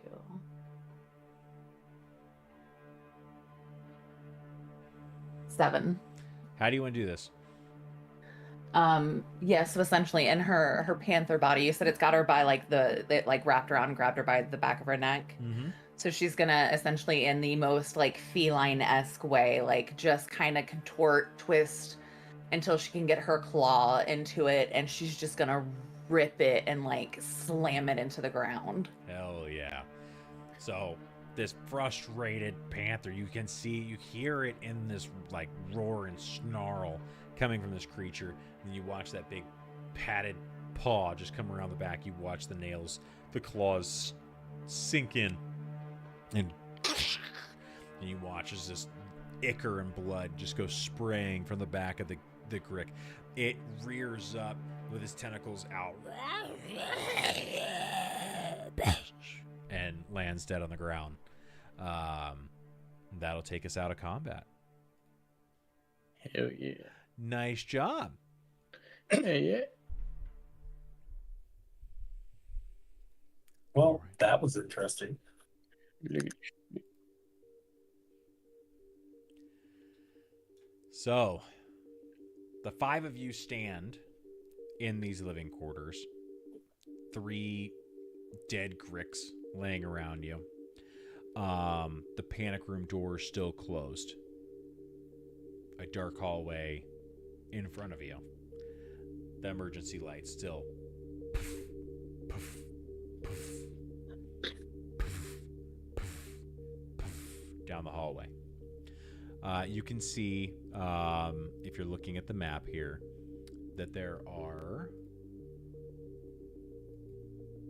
That is the incorrect one. Let's do that. At least from your vantage point, you can see 1, 2, 3, 4 doors in front of you down that hallway. I would like Wait, to. you said we get a health potion, right? Everybody has a health Yes. potion. Yep. How do I find that? Just go to manage inventory. Yeah. And then you can add it. Potion of healing. Okay, thank you. Well, they're kind of, whoever's healing themselves up, I'm going to make my way to the first door to see if it's unlocked. Okay. You go ahead and you walk over to it and try the door handle, and it opens up with a in front of you.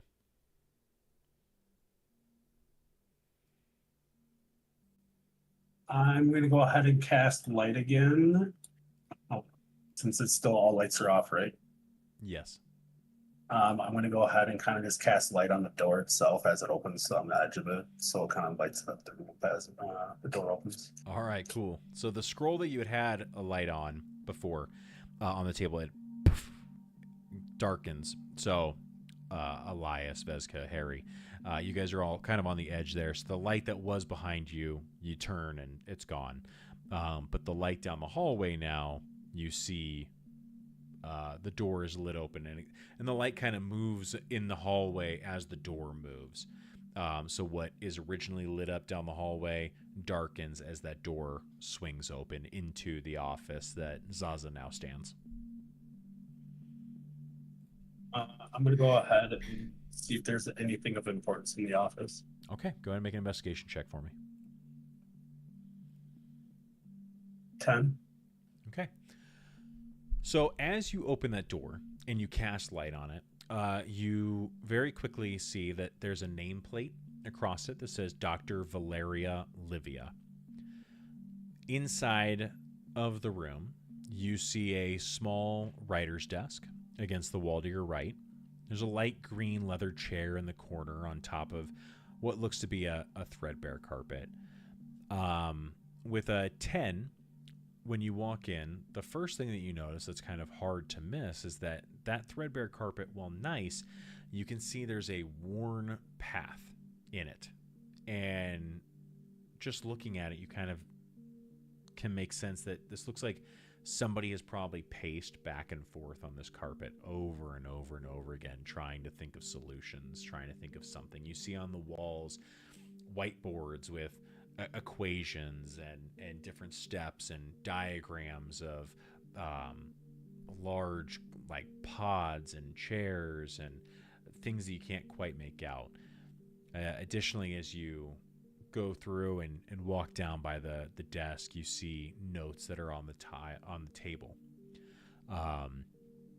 You see, as you flip through these notes, you find a diagram of what looks to be a green vial, and then you see an additional like stoppered compound, and a few notes that basically say that the two parts need to be mixed in the synthesis laboratory, and must be, you have like, most of this is in black ink, you see in red ink, must be administered when the subject is asleep or unconscious. I'm going to go ahead and, since no one's by me at this time, I'm going to go ahead and just put that, fold it up and put it on me to bring back for information for later. Great. What's everyone else doing? I I'm am gonna make healing my- myself with cure wounds. Okay, cure wounds. So a quick as you feel your these bite marks and the sucker marks start to like heal and scab over, and then the scabs disappear with this like fresh new skin. And I can use cure wounds while in wild shape, so that's the main reason Terrific. why I use that one. So the fur, the panther fur that you have, it starts to heal up as well, and just kind of Yeah. giving you that sleek black exterior. I used my potion to feel a bit better, Okay. and then make my way towards the light. All right. And Harry, I heard you saying something. Yeah, I'm gonna make my way up to this next door right here, see if there's anything in there. All right. So this one you go to check, and it kind of like also opens up.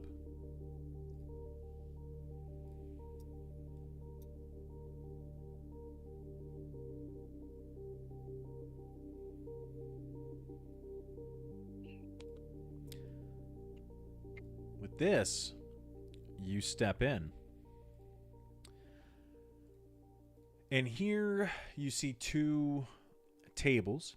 The door that you push open, the nameplate on it says Research Laboratory. The larger of the two tables in this room are covered in notes and lab equipment. You step over to the smaller of the two tables and you look and you find diagrams and blueprints and research notes. There's a small light that's lit over a small book that also has handwritten research notes throughout it, and shelves line the walls with books.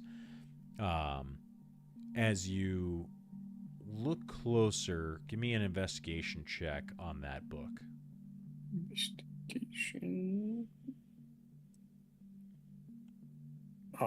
5. A 5. You go through and you flip through page after page after page of handwritten small doctor-style notes, and you can kind of read it when you're studying it, but again, the light is a little dim. You can't really make anything out of what you're looking at. When you flip it over, you do see the name Jameson on the front. Guessing cigarettes. If you're searching for that, go ahead and make another investigation check for me real quick. 10. With a 10, you go over to the larger of the two desks. Sorry, the name on the book is Dr. Jameson Hague, Hague. You go over to the larger of the two desks, and you're looking around. You find there's a lab coat that's laying across it, and when you peek through, you find a pack of cigarettes. And as you pop it open, you see that out of a box of 20, about 10 are gone. But you also find a rolled up note, and it just says, "These will kill you, you know," and then like dash Valeria. We'll pull out 2 of them and fucking light them and smoke them at the same time. Badass. Okay. So just double fisting, I guess. But I already fucking died of this place.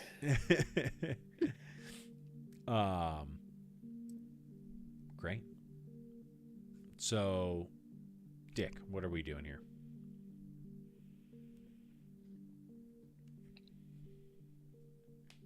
Posty. I'm gonna go up to the next open door and check it out. Okay. Open door? Not open door, but unavailable room that we haven't opened. So this one up here? Yeah. Okay.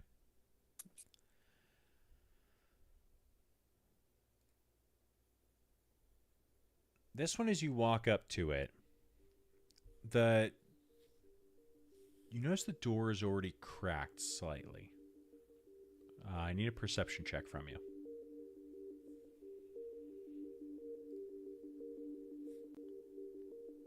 $18. With an 18, you can see there's a slight shifting in the air around the door crack. And then you get a whiff of this noxious gas that makes you start to cough uncontrollably. With an 18, you hear movement behind the door. I'm gonna snap my fingers behind me to kind of get the others' attention without yelling it. And there's something in here in this room. Fucking kill it. I'm gonna bound up to it. And hold your Still breath. in panther form. As I see like the panther go back, I'm gonna kind of just veer on the backside here. Since the hallway's already packed, can't jump over. I'm gonna take like working up the a rear. kind of cloth and cover my face, and then just my sword still in hand from fighting, just kind of like pushing the door open to see if I can get a better view without going in. System malfunction. System malfunction. You push the door open. And we'll find out what you see after we come back from our bio break here for about 10 minutes. Okay. Ba-ba-bum. All right, see you at 8:20, 10:20 Central, 11:20 Eastern. You guys are doing good. If you yell at me like that in front of my friends again, you bitch. Just roll. Just roll better. That's crazy. Love you. All right. Love you too. Raggy motherfucker.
Nice. Bam.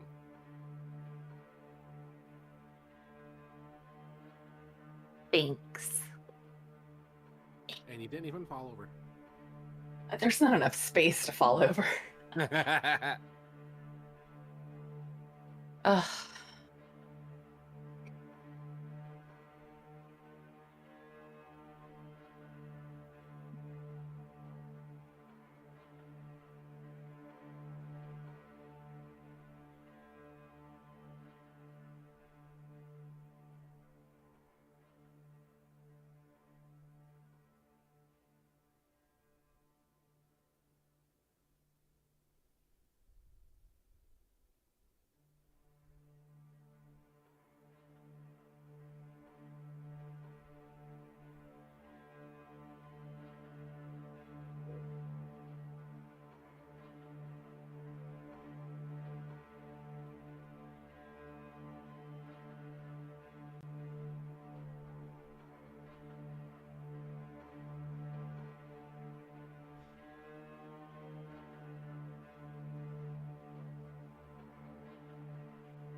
Look at this guy.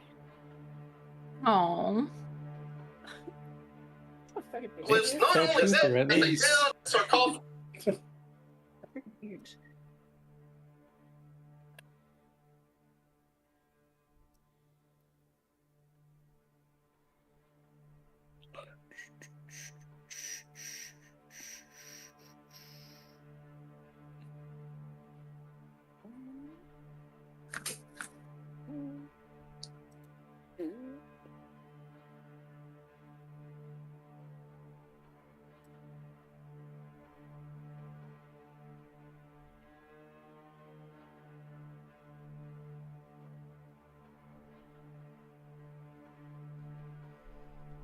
No, don't do that. Well, hello there. Hello. You know what my favorite thing is when your music stops playing. Did it? No. And not yours. I'm confused. His music No, like stopped playing. Oh, his music. Yeah. Got it. Thank you. But it's your fault. That's what it sounded like, right? It's for sure your fault. It's someone's fault.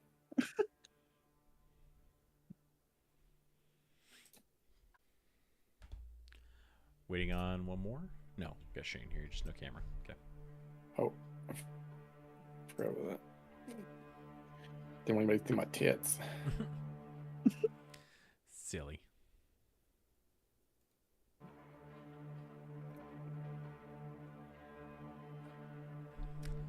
All right. So, we come back. You push the door open. Red emergency lights flash. You hear an alarm klaxon. A large metal and glass chamber stands before you. The glass broken and gases leaking out. Noxious gases from the broken pod fill the chamber, while glass and ammonia solution cover the floor. From the dark corner behind the chamber, you hear shuffling and what sounds like choking.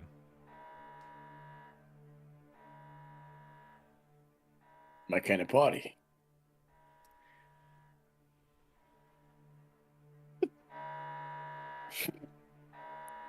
Can I talk in Wild Shape or no?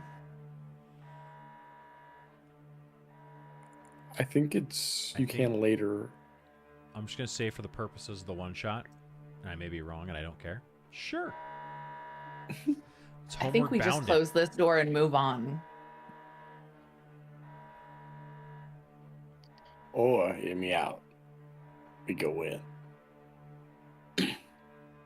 can't breathe You in first. that, can you? It's just a little poisonous, which I may be slightly resistant to. Be my guest. Go on in, sir. I'm going to kind of back up against the wall. I'm gonna pat him with my big paw and kind of usher him through the door. Wait, that's not the only way, is it? Oh, it's not the only way. I thought that was the way we like.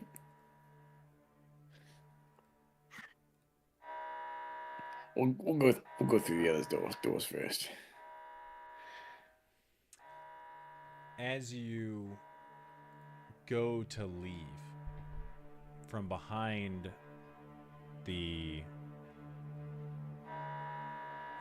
chamber with the broken glass, you see a figure in a white lab coat start to move out, kind of like moving and contorting in unnatural ways. I need a perception check from, let's say, Dick, Vezka, and Harry, since you're closest. Perception, you said? Yeah. I got 6. Fucking bullshit. 30-20. Okay. 16. Okay. So the two This is of my you. first good roll. There you go. The two of you can see that one of the arms of the coat is ripped and a syringe protrudes from the arm. And you can kind of hear, like...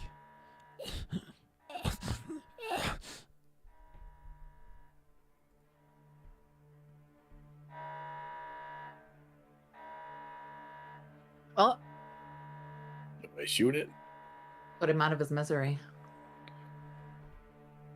Okay. Are we sure that's not who we're looking for? Yeah, he's twitching and stuff. From They probably don't behind, need Doesn't him look like like he that. can inject or science much right now. from behind the long, dark hair that's covering the face, you hear a woman's voice say, "Compound antidote."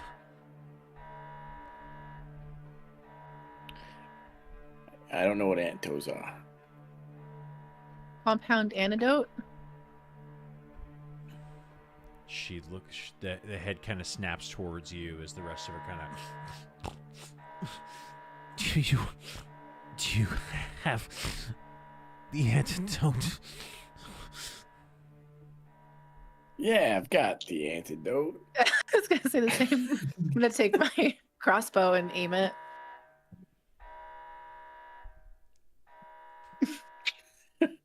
Okay. Because he didn't give us the antidote. He did. He gave us the thing. I have the vial of did. the antidote. Can I hear this from where I am in the hallway or no? Since you're furthest back, I'm gonna have you roll for it. So go ahead and make a perception check for me.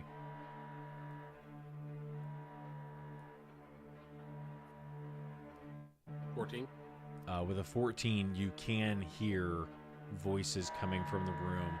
You are able to pick up compound and antidote, and you're especially able to hear Dick and Harry make their remarks about it as well. So you hear the words a few times. Yeah, so is that who Stoutbrand wanted us to find? Is that the lady? Yeah, we're about to give her the antidote real quick. Oh, hold on. I have that antidote, but the only thing is they have to either be sleeping or unconscious from a note I found in the office. Oh, so I gotta shoot her in the head. No, we gotta knock her out. Whoa. That's who we said we had to give it to. Why would you shoot her in the head? What? I didn't get paid, so I'm it's either gold or blood.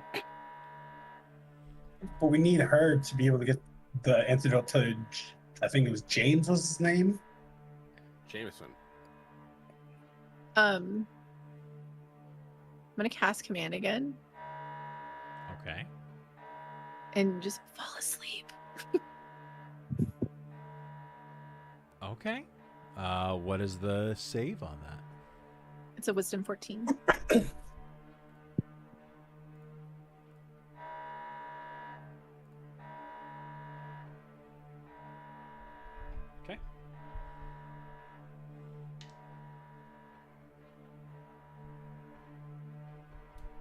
with a 13 wisdom, or I'm sorry, with a 13 roll and a +0 on the wisdom, you watch the body start to, and as the eyes start to droop, you hear her say, "Combine, save Jameson," and falls to the ground asleep. Ta-da! And then I think she said combine and save Jameson, so I should have shot her in the face, right? No. Unless Jameson's got tits. It's not about what Jameson's got tits, but we're here to save Jameson originally, but that's who he wants to save, and that's who she wants to save. Should we just leave her asleep and move on, and if we can, save her later? Listen, fairy godmother. They said one. And she's easy pickings. I say we just close and lock the door and keep her in here until later.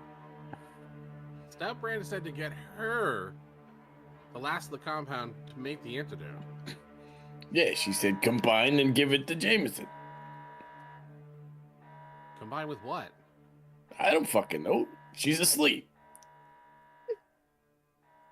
Can I pull the note out of my pocket and reread what it says again? Yeah. So, the note that you found from the office showed that the vial that you have has to be mixed with a secondary compound. And additionally, you guys have found another note that said that it needs to be handled in the synthesis chamber.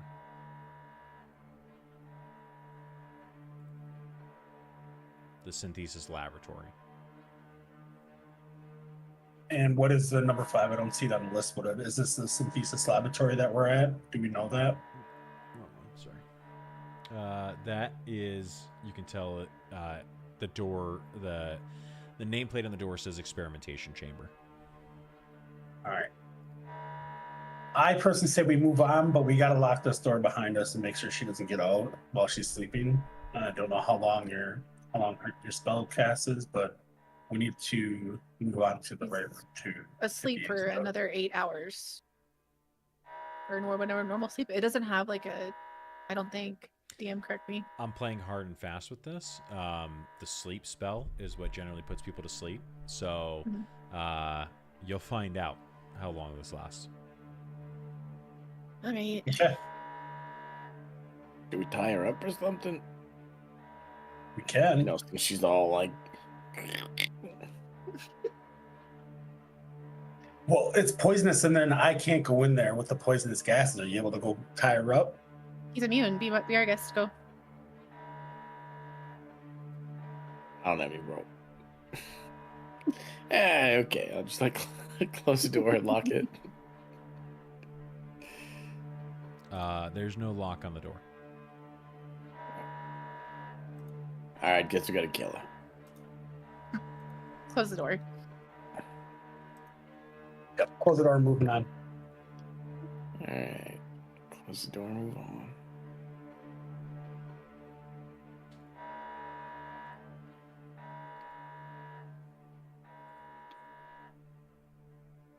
Gonna go ahead and try to open up that door at the top of the hallway. Okay. So you go and click into it. The door opens up pretty smoothly in front of you.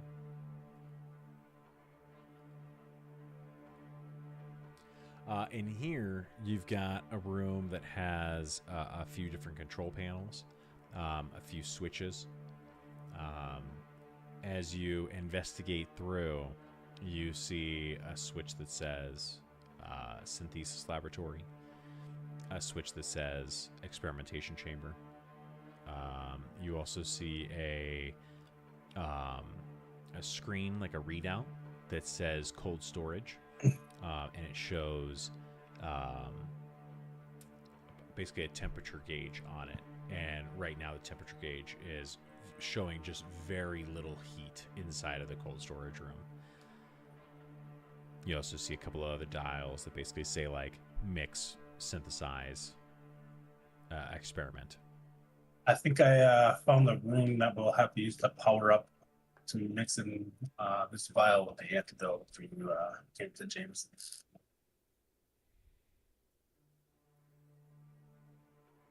Okay.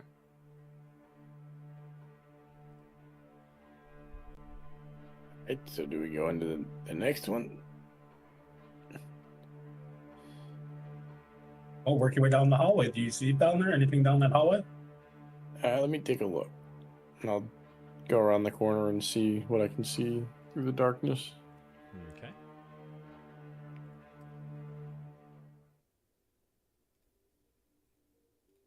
So as you go around,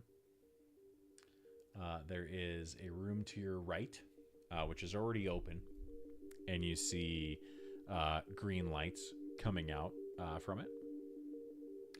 In front of you, to a distance, you can see a little bit of an opening here, and then darkness in the room ahead of you. There is no door here; it's just an opening. You can somewhat see the shape of what looks to be a telescope that you would assume to be in the dome there, and then a bit of a hallway breaking down from there. Hey, Jameson, you in here? Your girlfriend's dead. No answer. He's not here. Or he's dead. And we waste our time.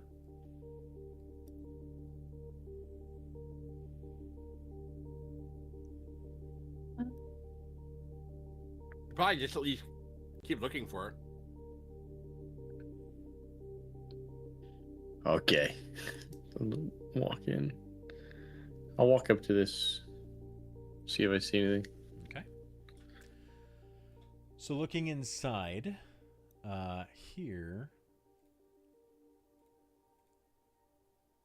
you're able to get a good look inside, and you do see a telescope in front of you. You can see all the way to the wall ahead, past the telescope. It is closed for the evening, so it is not open. It does not look outside. The blizzard, they went ahead and closed down the dome.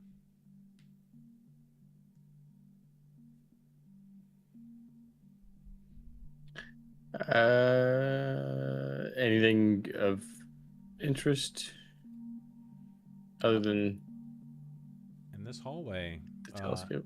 not much. Go ahead and make a investigation check. Investigation. 15? Okay, an investigation check. You look around and you listen. You don't hear much. And then you think you hear like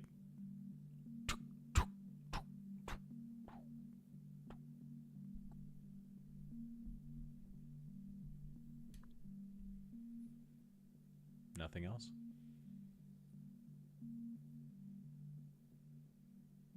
Oh, no time like the present.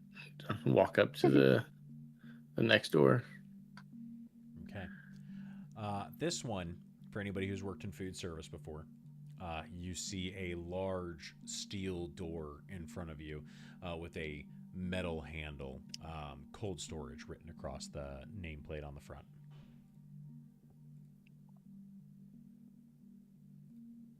I'll open it. Okay. You go ahead and open her up. Is everybody else with you guys? Is Zaza and Elias? Everybody come along with? Okay, great. You open it up and as the door opens up in front of you, the cold air pushing out through. Looking inside, you can see a couple of shelves, some crates. You see a bunch of vials that are lining the shelf in front of you. Does it recognize any of the vials? Anything useful? As you walk in, go ahead and make an investigation check for me. or a medicine check, whichever's higher. I already rolled. It was a 9. Okay. The 9. Investigation. It takes you a while. You start opening up different crates.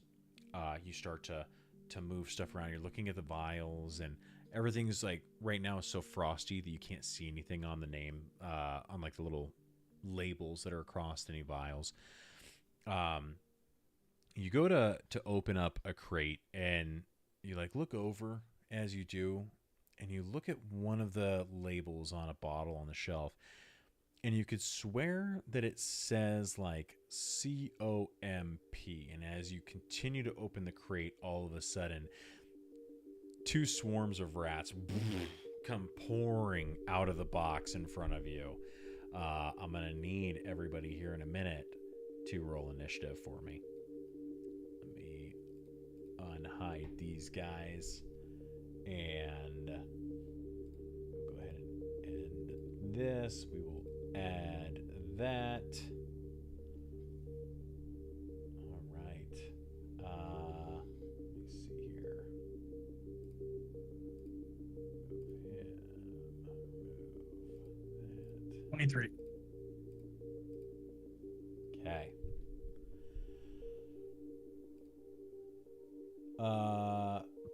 Zaza, 5. you got 23?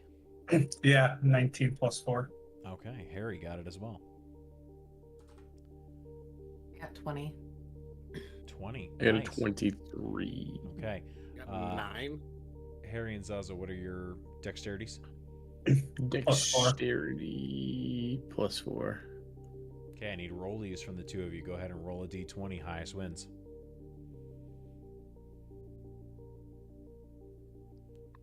11. 4. All right, so Zaza wins again. Okay. 5 from Dick, right? 9 from Yeah. Elias. Terrific. Okay. We will go ahead and start our combat with Zaza at the top, Harry on deck.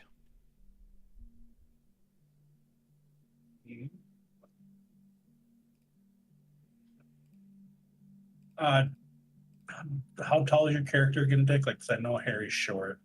Are you short as well? Or are you kind of like human size? I'm tall. I'm taller than a human. Mhm. Okay.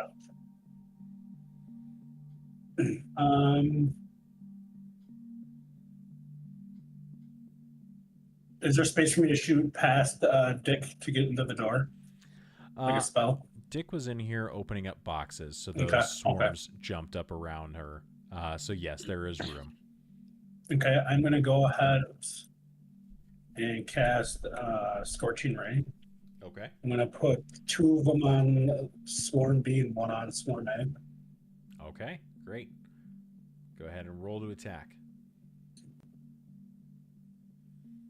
You're like, So the first one's a 7. you have to be up here because where your character is. I you're shooting the rolls. I don't know why I moved. Okay. The first one's gonna be a 7 to B. 7 on B is going to miss. The second one on B is gonna be 23, That's going to hit. and then the one on A is gonna be a 21. That will also hit. So go ahead and roll damage for the first one on B. That'll be a 9 fire damage. Okay. 9 damage. And damage on A. 2. Okay. So the first scorching ray hits into the wall, basically the door frame of cold storage. The next 2 go poof into the swarm of rats. The first swarm of rats basically like poof, like kind of like flies around. All these cooked crispy rats just go flying, like falling onto Dick and everything. The second one, it just kind of catches a couple of the ones on the side. So yeah, right now, pretty good on the first one. Dick is covered in rats, and the second one is kind of a little crispy. And I'm gonna be done there. Yep. Okay, terrific. Harry, you're up with Vezka on deck. I'm going to shoot at a swarm of rats B. Okay. That is 15. 15 is going to hit. 5 or 9. All right, 9 points of damage on Swarm B. B. B Great. as in Bravo. All right, how do you want to do it? I just want to aim at it and kind of just like bank the arrow off the ground so it just like cuts through. Sick. So the cold frozen ground is even harder than normal, so it skips off, and you watch as like 3 or 4 of these rats just get like a rat skewer as it goes flying through. Hell yeah. Right. Swarm of rats B is gone. Any bonus action for your movement? No, I'll stay there. Okay. Vezka, you're up. So I'm going to do the pounce trait. If the panther at least moves 20 feet straight toward a creature and then hits it with a claw attack in the same turn, then they have to do a strength saving throw or be knocked prone, etc., etc. So essentially, I'm just going to pounce. Terrific. Okay. I So- love it. Oh, never mind. Go ahead. What were you going to say? No, because I'm not close enough. Because I got a thing that's called the Dark One's Blessing. So if I'm near somebody within 10 feet, I get 7 temporary hit points every time we kill a enemy. Gotcha. Yeah, you are correct. You were just a little too far. All right. You make your pounce attack. Go ahead and roll to hit. 14. 14 is going to hit. Go ahead and roll damage.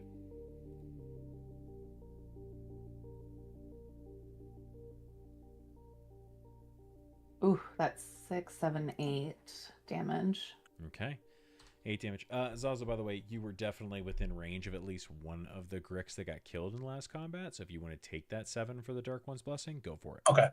Thanks. You're welcome. Yeah, you pounce in and just like just throwing rats all over the place, like chomp down on a couple of them. You managed to really cut a swath through these rats. There's a few left over. Any bonus action? Well, so they need to do a DC 12 strength savings throw or be considered knocked prone. And if they are knocked prone, I get a bite attack. Ooh, nice. Okay. Well, they're rats, so they have a -1 to their strength. They did roll a 15, so that's a 14. So they pass. They're not prone. Okay. It's a bunch of little rats. Unfortunately, they can just kind of as soon as you swipe through. Yeah, I'm going to essentially stalk, like, Nice. so that way I'm not in the way of people. Nice. I love it. Okay. That brings us to the swarm of rats. So we've got Dick on the left, Vezka on the right. We're going to say even is left, odds are right. So we go ahead and roll a 12. Evens are left. So the swarm of rats goes and attacks. It's going to attack the Dick that's right in front of them. They're going to do... Hey, man, you made the name. I'm going to run it. That's right. They will go ahead and... I am massive. A lot of... that's going to be a 11 to hit. Misses. Okay.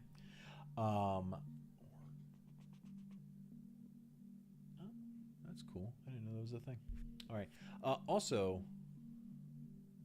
I will just tell you, because I just read it on the stat block, they're immune to prone. Okay. So, all right. So they try to bite, but they've got a panther swiping at them, and you're just kind of like stomping around, and they can't bite you.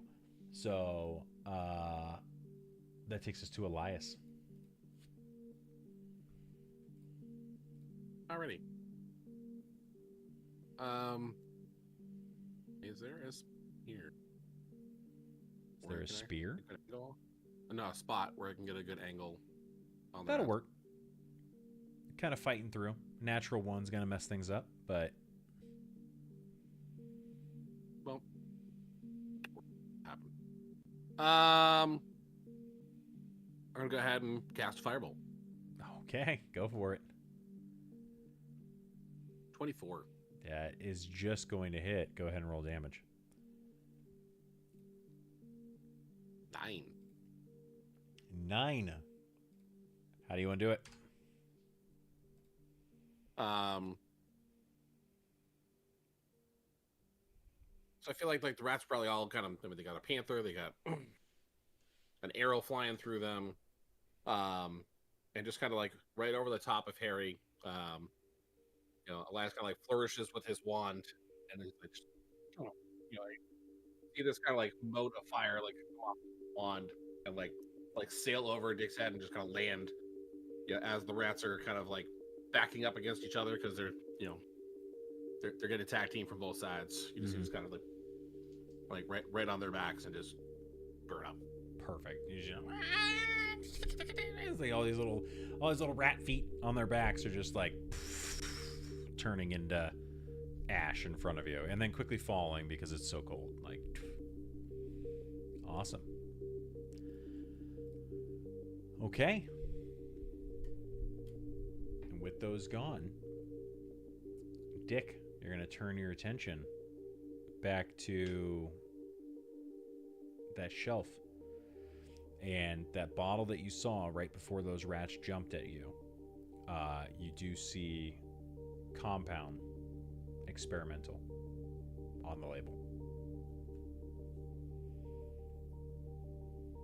I'll reach in and grab it out and kind of hold it up to everybody. I think this is what we're needing.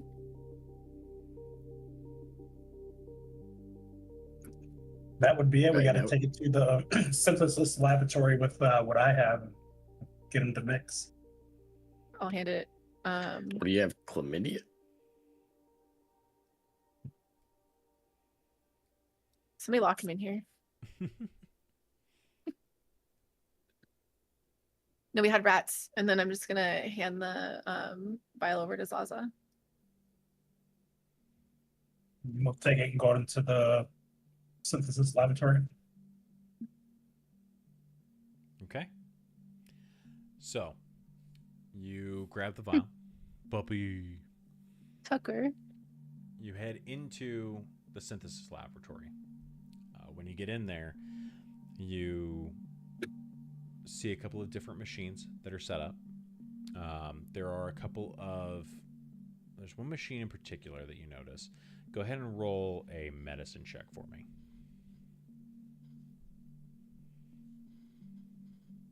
Well, Okay, 12. You notice that there are 2 empty chambers in this machine that you can tell are connected by a series of pipes, like small pipes on the machine. I think I found the machine that I need to put these in, but I'm not quite sure. Anybody able to come help and see if their knowledge may help? I'll take a I'll look. go help. Let's get medicine checks from the 2 of you.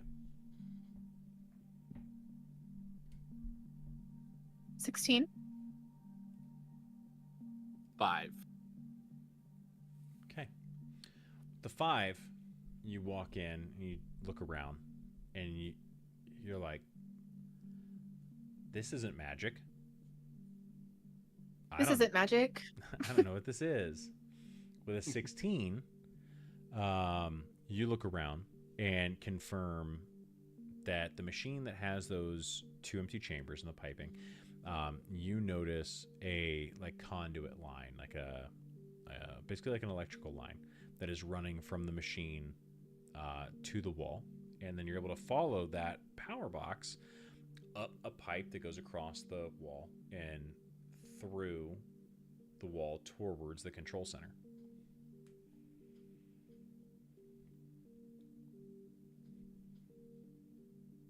So does it matter which one I put in which one here, or just give her a go and we got to get some power back going over here to get these mixed together? Yeah, this isn't really something that I've studied before. Maybe use your little shocky hands.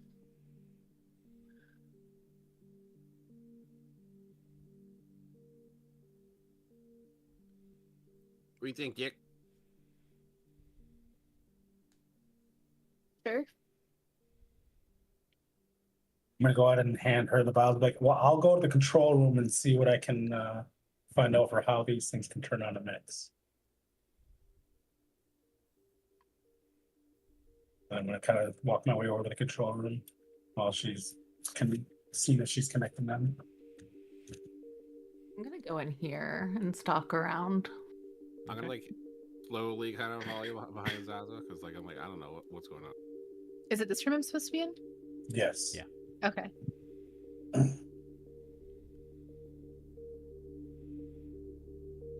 With the chambers, the empty chambers that you see, you can see two ports that appear like they would take the two vials that you currently have in your hand. One in front of each of the empty chambers. Okay, do I see anything that would indicate which one to put where? You see a couple of runes that are above each one. You don't currently possess the knowledge needed to understand which runes are which.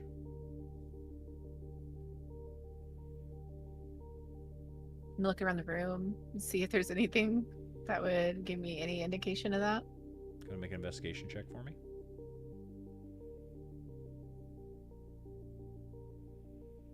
$15. Okay. As you search around, you find some like paper on one of the tables, and it starts talking about synthesis chamber, the different type of equipment that you're working around. You do see like diagrams for those chambers. You see the runes across both of them. You see a handwritten note above saying, "Ask Valeria for information on which chamber to handle." This lady that's sleeping, huh? Below that, you see chemicals are volatile, must be handled in correct way. Valeria is the one who handles safety. Okay. Did Zaza give me the vials? Yes. Okay. I'm gonna set them gently on the table. I'm gonna go ahead, walk out, go back into this room. I'm gonna kind of like kick the door in. You don't do that. I don't. Because you walk up to it and the door is already open. Oh no. Okay. What do I see inside the room? Perception check. I don't like how smoky sound right now. 16. You look in. The red light's still flashing. The alarm's still going off in the room. You still see like the gases kind of like coming out of the broken chamber onto the floor where Valeria used to be laying. Well, shit. Cool. I'm gonna walk into the room. We might have a small problem. What would that be? There's a specific spot to put these things. The person that knows these things is not where they should be. What do you mean she's not where she should be? You put her to sleep. You said she'd be to sleep for hours. Well, she's not there, so clearly I was wrong. Well, we need to find her and ask her where they go. Or I'm gonna- 50-50. Do you really want to test that 50-50? What if there's another? What if there's another? You could push the go. Jesus Christ. No. So I'll walk back down the hall or just kind of scan through the rooms to see if I can see her in any of these areas. And I'll kind of holler down the hall when we walk out to Harry and Veska, who comes running past, that, hey, we need to find Valeria. Can I sniff her out? I get to shoot her again? Yeah, I'll let you try that. Go ahead and make a, I guess you could do a survival or investigation check with advantage. So I have keen smell as a trait. The panther has advantage on wisdom perception checks that rely on smell. Fuck it, I'll allow it. Okay. So just do a wisdom check. Yeah. You see her come around the corner. 21. I smell like beef. 21. All of you see this panther just start like as it's walking through the hallway trying to discern where she could have gone. You have a little bit of trouble with the ammonia in the air. It's like kind of really messing with you. But at one point, like, you get close to her office. And as you follow in there, still, you look and the room's empty. But you get close to a wall. And when you look up, you see that there is an open grate into the air handler system, into the ventilation. They're in the vents. Which is that 3 or 4? Is her office? That is going to be numero quattro. So you come down here.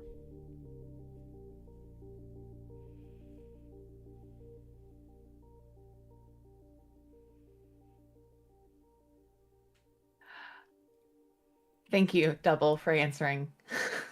um,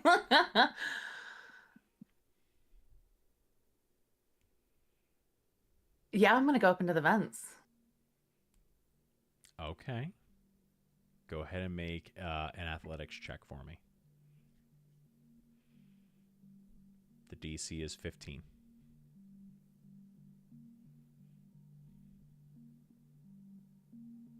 Oh, that's a nat 20. -1, so 19. There you go. All right. You pounce just poof, up into this vent. It is tight.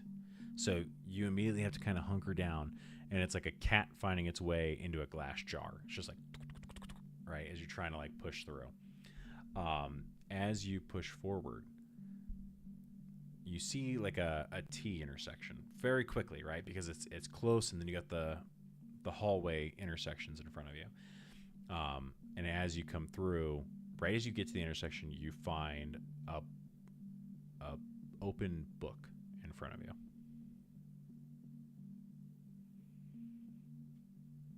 I'm going to grab the book in my mouth and kind of like crawl backwards with it and deliver it to Dick. Are you keeping it open or are you closing it?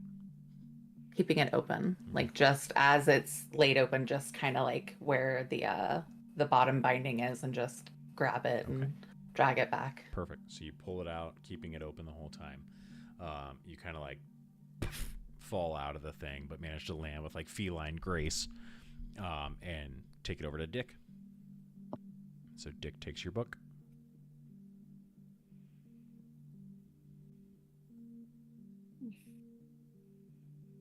It can't read. Oh, I'm just gonna thumb through it, see if there's Okay. any more information. Look at the page it's open to first. I thought you said you closed it. Did I miss that? Yes, Yeah. you missed that. It's open. Okay, I'm looking at the book. Okay. So the page that she brought to you, as you look through it, you have a bunch of notation on the left. Failed experiments, experiments like 71, 72, 73, and different notes about what failed, how the mixture broke down, how the test subject either showed no change or died horribly. Then you continue to read through, and you see it. Test 85 shows success, and on the right it shows diagrams of the machine in the synthesis chamber, and you see the serum that they created, which parts go into which on the machine, and which runes were that they're based on. But when you flip the next page, you see a warning that says, in case something goes wrong, make sure to reverse the order. And it shows an antidote and a compound that goes on the left and the right accordingly. And it shows the runes above it. Perfect. So I will go back into the room and put them in the ports accordingly. Okay. So you take the vials, take the antidote in your left hand, you plug it into the left-hand side. You watch as it immediately flows out into the chamber. The compound from cold storage goes into the right. It flows out into its chamber. And the two liquids are now in their two sides, their two empty chambers on their sides of the machine.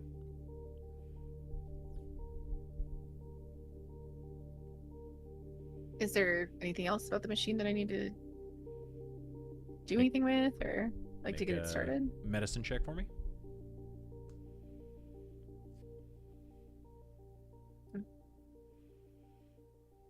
13. 13. You look around, and after filling them up, you don't really see anything. And then, like, a light starts like boop, boop, boop, boop, boop, at the top. There is no switch. There is no lever. You just see a blinking light. I think I did it. Talmer, do you see anything on the control center over there? It's blinking. For you, Zaza, you do. I mean, sorry. Oh, go ahead. No, I just called him Talmer. Oh, it's Elias. Yeah, anything different on the control panel? Any lights or anything like that?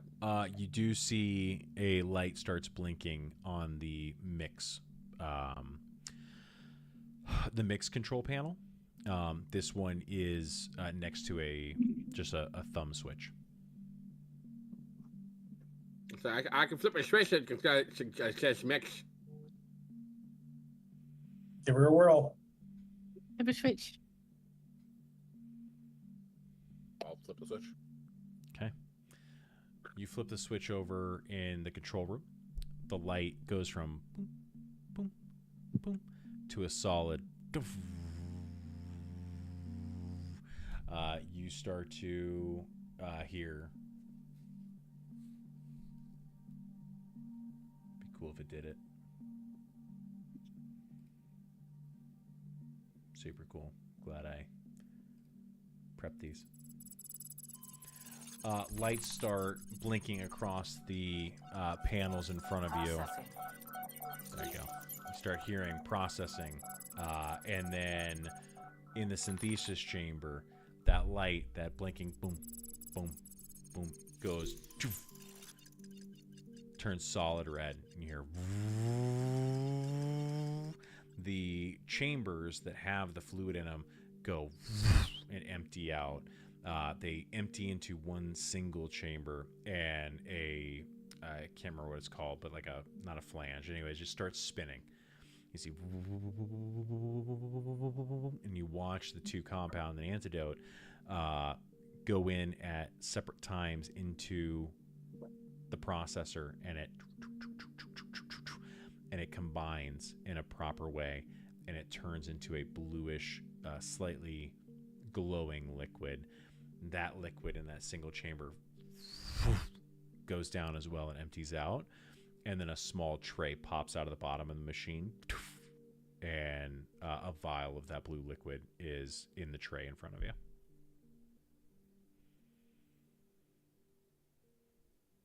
In front of me or them? You. Me, okay. All right. I'll take it out. I got to the hall. Where do you guys think we should take this? Probably to the guy. Last door. Okay. She's gonna walk over to the door. You try to open that? We should be bringing it back to Scout Ranch. He wanted this thing. You Okay. try that door? No. Okay.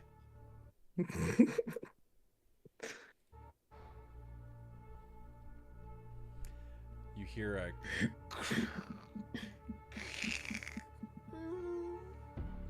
from the observatory behind you. Gonna put this somewhere safe, and I'm gonna tuck away the vial.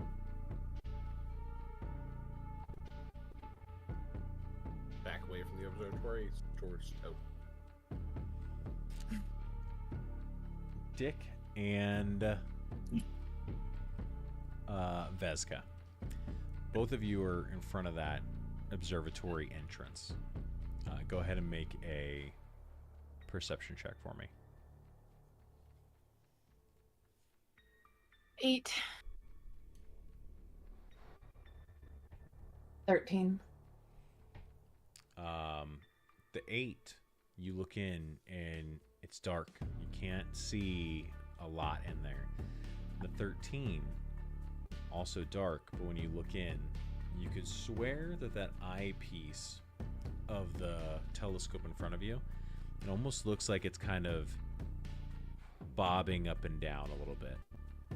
And as you look, it kind of looks like the telescope is starting to just like settle.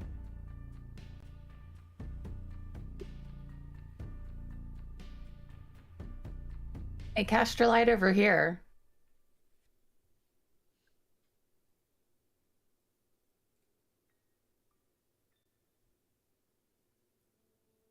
Zaza? Sorry, I couldn't hear that again. Cast fault. your light. Cast your Yep, light okay. in here. I will go up and touch, and I will touch the chair that's right around the corner here and cast the light, because I have to be able to touch it. Okay. You touch the chair and kind of brightens up. You get a solid look at the telescope in front of you. The light is kind of shining off of that. And you know, past I mean, here you got, let me see. 5, 10. It's a 15, 20-foot radius. Yeah, so I mean, you Oh, get a pretty actually. good you get a pretty good view of this area down here. As you look up, the top of the dome is probably standing about 30 to 40 feet above you. And looking up a little bit further into that dim light, you're pretty sure you see a shape. So I can cast Moonbeam in my wild shape form. Okay. So a silvery beam of pale light shines down in a 5-foot radius, 40-foot high cylinder centered on a point within range. Okay. What point are you choosing?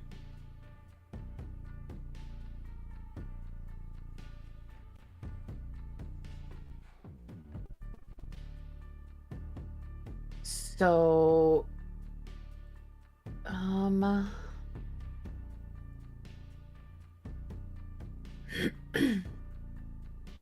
is that the radius? Yeah. So it seems like he's above here from what I can tell with the way this moves, right? Yeah. So I'm just going to have it circle the base there, essentially. Okay. So you cast Moonbeam. This white, bright light shows up. And with that, what does Moonbeam do?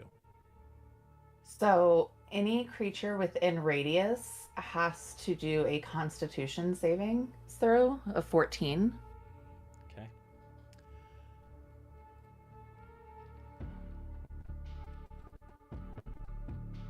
You strike this moonbeam down, and all of you look up at the top of the observatory, and you see long talons at the end of spindly fingers and rows of serrated teeth in a face that are the first things you notice from Jameson's new hunched form clawed into the roof of the observatory.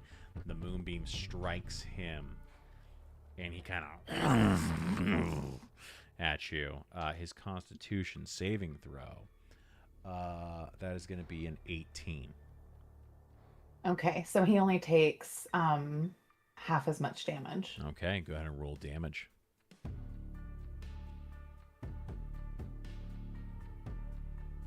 Damage is 6, so he takes 3. Okay.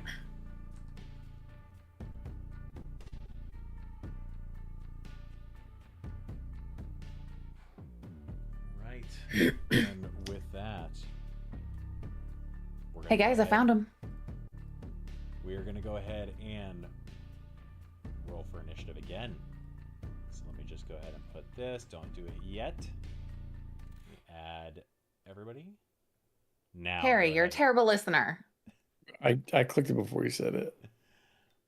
All right, Zaza, what do you got?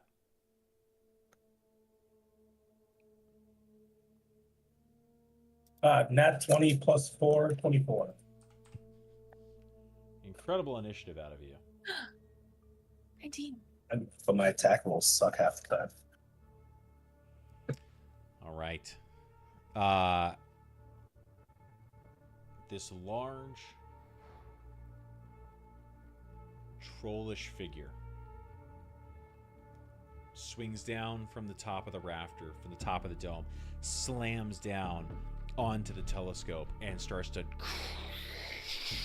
drag its nails across as it slides down the length of the telescope and jumps out of the moonbeam right in front of the three of you. We are in initiative. Zaza, you are up first with Harry on deck. Wait, did we give all initiatives? I went through and showed me all the ones you'd rolled. Oh, okay, cool.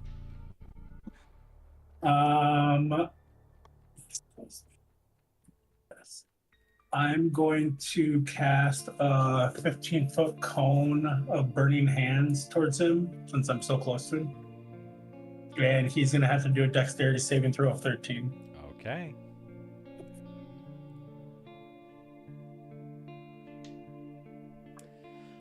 Oh, dexterity saving throw. That is an 11. Okay, so he's going to take 4d6 fire damage. Okay. He's going to nice. take 16 damage of fire. Jesus. Okay. The burning hands, you put your fingers together and this fire comes flooding out of it in a cone in front of you. The fire lights across his body and immediately starts didn't like it. Do you have any bonus actions you want to run? Yeah, I'm going to also cast Magical Cunning, and it's going to just reinstall my pack magic spells that I've used already. So, and then that'll be the end of my turn. Okay. All right. That brings us to Harry with Elias on deck. I am going to shoot him with my short bow. Okay. 19. 19 will hit. Go ahead and roll damage. 10. 10 damage. Mhm. Okay. Any bonus actions for you?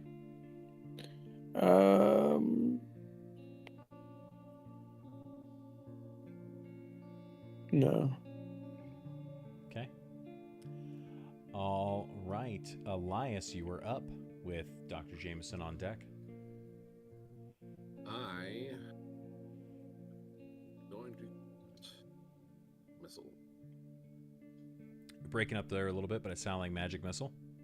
Yes. Okay, great. What do you cast that from? A wand or from hands? What do you do? Wand. For my wand. Great. Elias reaches out with the wand. You watch these red bolts of light immediately fly out, and magic missile just makes contact. So go ahead and roll damage. First bolt is 2. Second bolt is 5. And the third bolt is 2. So a total of 9. 9 points of damage. No save or anything on that, right? Nope. Cool. All right. Yeah, tough round. He immediately is caught on fire, jumping out of a moonbeam that is like burning his skin as he comes. Then gets just hit with magic missiles and not happy. Also gets shot with an arrow. Boom, boom, boom. With that, it is Dr. Jameson's turn. And as he swats the fire off, he looks at the spellcaster that just lit him on fire, and with that, immediately you watch as his red eyes just focus on you. He grabs the chair that you have cast light on. He's going to take his multi-attack, which is 3 rend attacks. So the first attack is going to be a 13. Miss. 21. Hit. And 19. Hit. Okay. So 2 hits. We'll go ahead and roll those damage. The first hit is...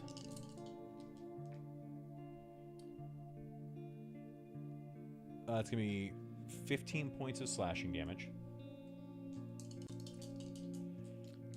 Second attack is 13 points of slashing damage.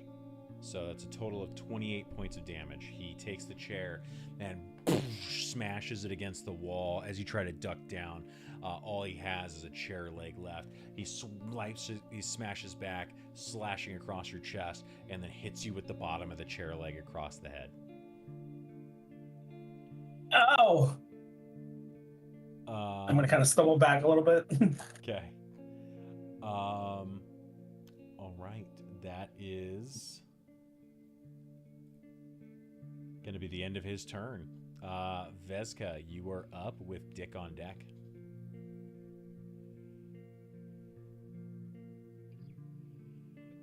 Vezka's busy. I am going to move the moonbeam back over him. Okay. Dexterity, right? Constitution. It was a Constitution saving throw? Correct.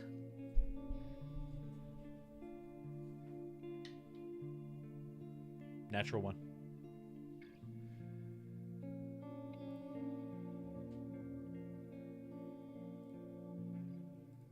Five damage. Okay. What kind of damage is that? Radiant. Okay. All right. The moonbeam comes back over top of him, immediately kind of as the pain sinks in. Any bonus actions for you? Or was that your bonus action? It just says that it's a magic action. Okay, so that's an action.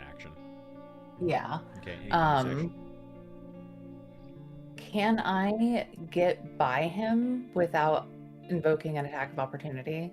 The spot that you got up to, I would say that that's about as far as you can go without getting an attack of opportunity. So Okay. Then I'm just gonna stalk back. These spots are okay.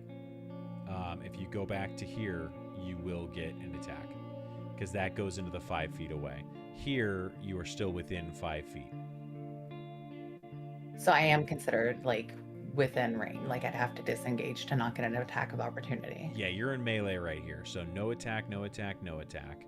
If you come here and get out of range, that will get the attack. Okay. Then I'm just gonna stalk over here. Okay, great. All right. Dick, you're up. I'm gonna cast Divine Smite.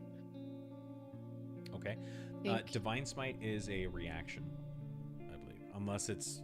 Oh, no, you're right. 2024 might have It's- changed, but I would say hold it, and if you hit, then cast. Okay. Sounds good. Actually, hold on. Let me try. 2024 might have fucked things up. 26 fire. No, that's good. Okay, that's fine. It is a bonus action. At least that's what it's reading on the Okay, character alright. sheet. But you're going I'm for a melee gonna- attack. I'm gonna go for melee attack. Okay. I'm gonna go for melee attack. Okay. Longsword again. Okay. What was that? 14. 14 just. Tell me you're lying. Just misses. It just hit. It Just just misses. misses. Oh. Yep. Okay.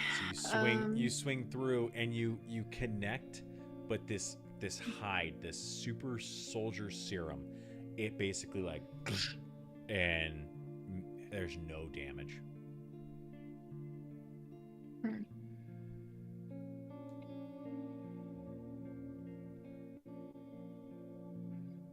Yeah, that's all I got. Okay.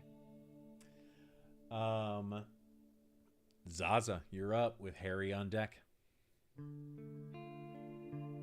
You're muted. With being so close, I'm going to go ahead and cast Shocking Grasp. Okay. And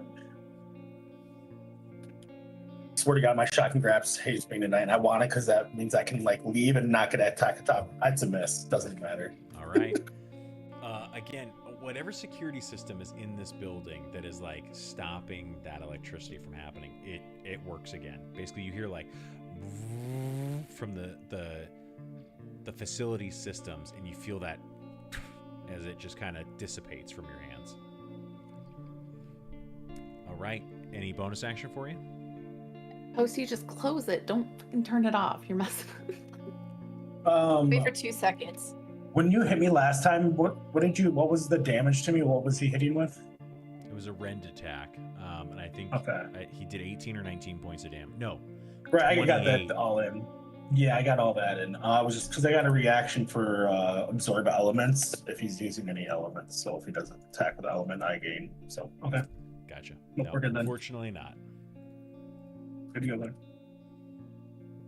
Okay.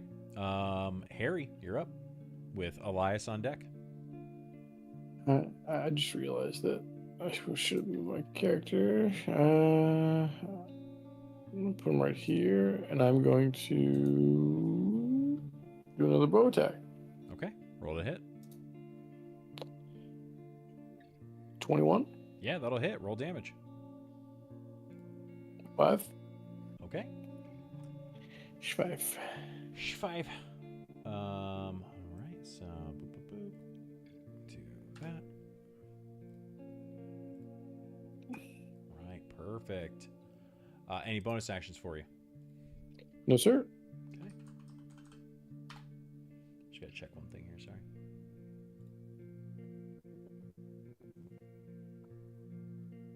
Interesting. Okay. All right.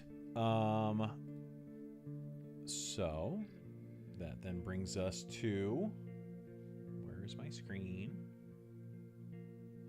Oh, that's fine. Yeah. All right. You went ahead and took your shot. 5 points of damage. You watch the arrow into the chest. It kind of, tries to shrug it off. Elias, you're up.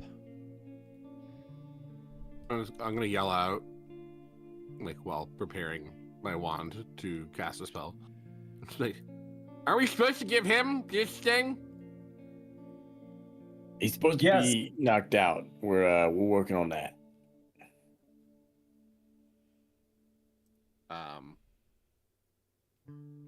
And I'll cast Firebolt. Okay. Go ahead and roll the hit. It's a nat 20. +6. Yeah, all right. That'll do it. Go ahead and roll damage. Can't you talk this one to sleep too? Mm, That is 8 damage. Okay. 8 damage. The firebolt hits, and the flame spreads across the skin of Dr. Jameson. He's gonna hear that again as it gets struck. Any bonus? I don't action think for this it? is making him sleepy, guys. No bonus action, no movement. Okay. That brings us to Dr. Jameson's turn. With that hit, with the firebolt that hits him, he looks away from Zaza and focuses on you and charges. He pushes straight past through Dick and Zaza for you. I will. Let me see. Yeah, okay. Veska, you will get an attack of opportunity. Hell yeah. I am gonna reach out. Touch faith.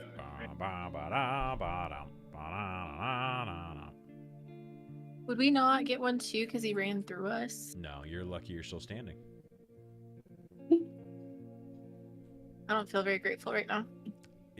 Again, it depends on where you are. He's still within the 5 feet of He's us. within that melee range. He just pushed through. Does 12 Okay. hit? A 12 does not hit. You go to swing, and again, just kind of like bounces off this hardened hide. And with that, Elias, he comes down and just starts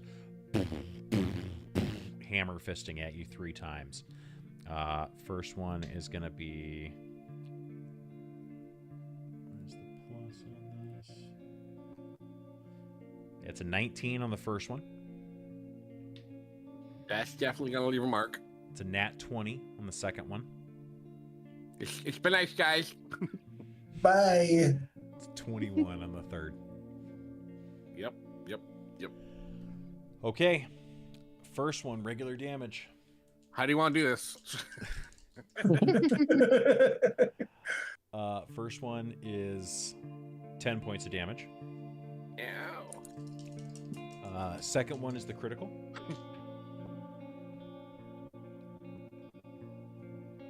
$18 points of slashing damage. Third hit is normal. I'm already down on the ground. Okay. Third hit as you fall and he smashes down onto you is an additional 10 points of slashing damage. What's your health total? 26. How much was the first one? 10. 10. What was your HP before that? Did we go through? I was 23 before. 23. Okay, so that took you down to 13. The second one was 18. 18. That took you down to -5. You're at Plus negative. another You're at 10, negative 15. 15. So you have avoided an insta death. Okay. Barely. You guys watch as Elias just gets and gets ragdolled into the hallway. Veska, you're up with Dick on deck. Yeah, so essentially I'm gonna go back to being Veska. That's a bonus action, right? Yeah. And I'm gonna cast Toll of the Dead, which makes Moonbeam go away because it's no longer being concentrated on. Okay. Um, So Toll the Dead is a concentration spell? it's an instantaneous, but I figured since I was spellcasting something else, I lose that concentration. Only if it's another concentration spell. Oh, okay. That was So- my bad. I can put that back out there. But like you said, it is you're close as you're like dancing along the edge of that moonbeam. Yeah, So I'm small now. It's fine. okay. It's a wisdom savings throw. For Toll the Dead. Yes. Okay. Let's see here. Okay. Let's do this one. That's a dirty 1. Oh, amazing. So since you failed and you're missing hit points. Yes. Oh, so sorry. So you failed, so you get hit with necrotic damage and you're missing hit points, right? Yes. So instead of taking 1d8 necrotic, you take 1d12 necrotic. Okay. All right. Let's go.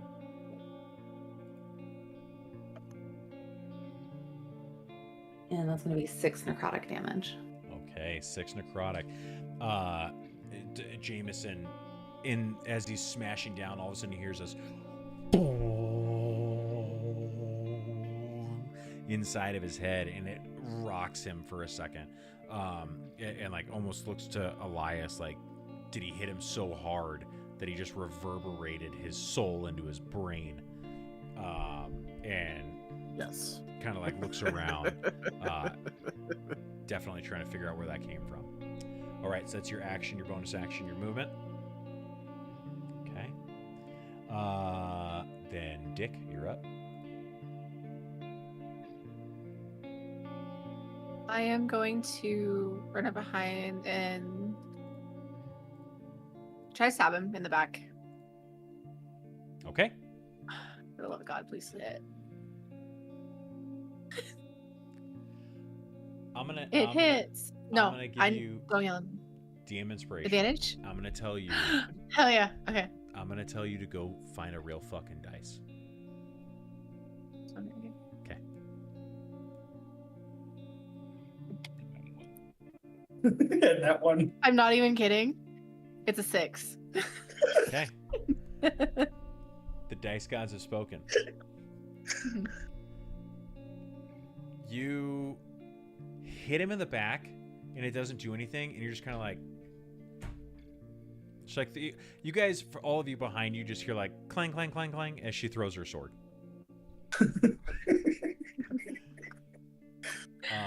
Any bonus actions for you?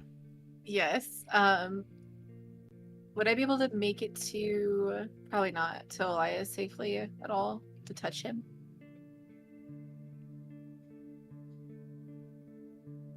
Still within the 5. Roll a d20. No, give me an athletics check, and I will say Okay. it sucks, but you're trying to get around this guy who's blocking this hallway. It's going to be a 15. 16. You just make it. So you get angry and you're just like, move out of the way, fucker, and kind of like shove him to the side as this tolling the bell kind of like, he's basically Sandman right now, or Venom, where he's just like walking around as this like the tolling is like pounding in his head. So you manage to get this little like way of being able to sneak past and get over to Elias. Okay, I'm gonna do lay on hands in a healing pool, and it's gonna be 10 points of healing. Okay, there you go. So as the final smashing happens and the darkness is starting to like encroach upon your vision, Elias, all of a sudden you see a very angry Dick show up in front of your face and put its hands on you and Ayo. and shock you back to life. You are brought back to life by this angry Dick. Fantastic. Okay. Elias on the ground as he comes back to life. All right, that's your movement, your bonus action, and your action. That brings us to Zaza at the top of the order with Harry on deck. I am going to cast Command. Okay. And I'm going to cast Halt, which is a Wisdom saving of 13. Okay. And if he fails, he cannot move and cannot take any action nor any bonus action for his turn. Okay. All right. So it's a 13 wisdom? Yes. And he's also in the prone position, too.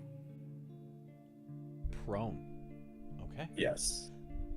You rolled a 3 with a -1. That is a 2. So as he is like walking around with his head, gets pushed to the side, and all of a sudden just kind of stops. And you said the prone comes with halt? That's wild. Yep, it says the effect is prone. Okay. And he hits his knees and falls to the side.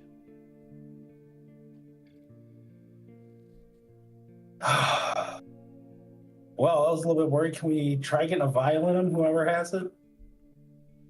Yeah. I think he has to be unconscious. Which my turn is over then at that point as well. Is he unconscious? Actually, I'm going to move out of attack of opportunity. No, No, I he's wouldn't just stand in that moonbeam. Got hurt. I will give you the opportunity to step back out of that before you get burned. Okay.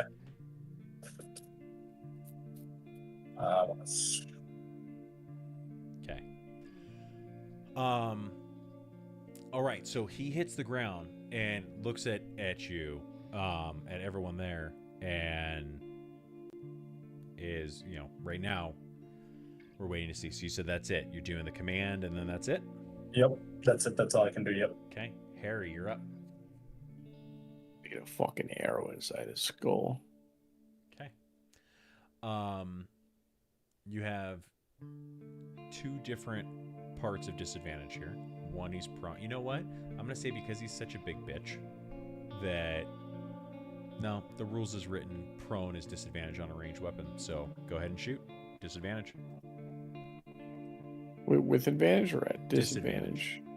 Ranged weapons on prone targets are disadvantage. Oh, okay. Disadvantage roll. So he's prone, but he's still like rolling. 14. 14 just misses. So he's rolling and it shoots over top of him. Any bonus action?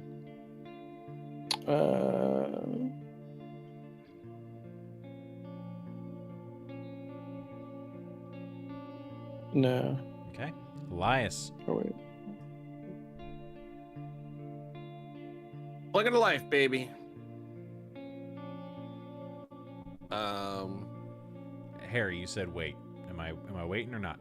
No, you're good. Sorry, my bad. All right, Elias, you come back to life in the prone position.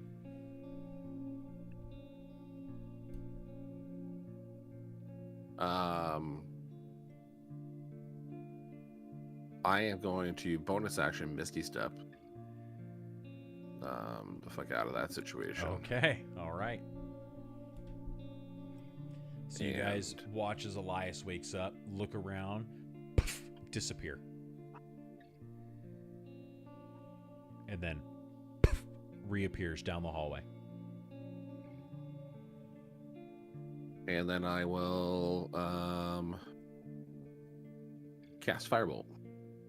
Okay. Ranged attack, disadvantage.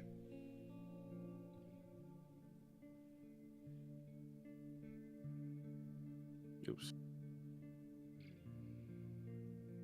It's 10. Okay.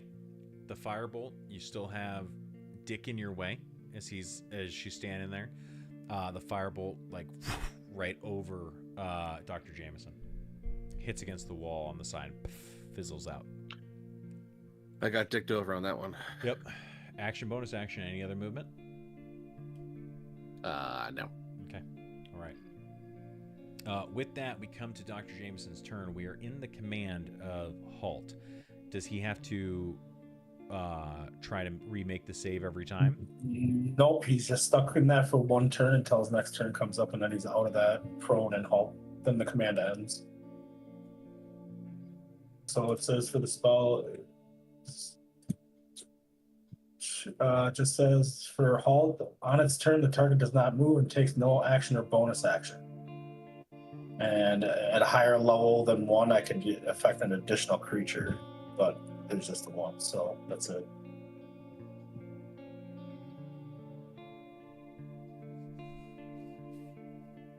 Okay, give me just a quick second here. I don't have access to your sheet. I mean, I do on the other one, but it's a pain in the ass. Let me look at Henry's here real quick, because I know he has command. I got it. One more command. Halt. On its turn, the target doesn't move and takes no action or bonus action.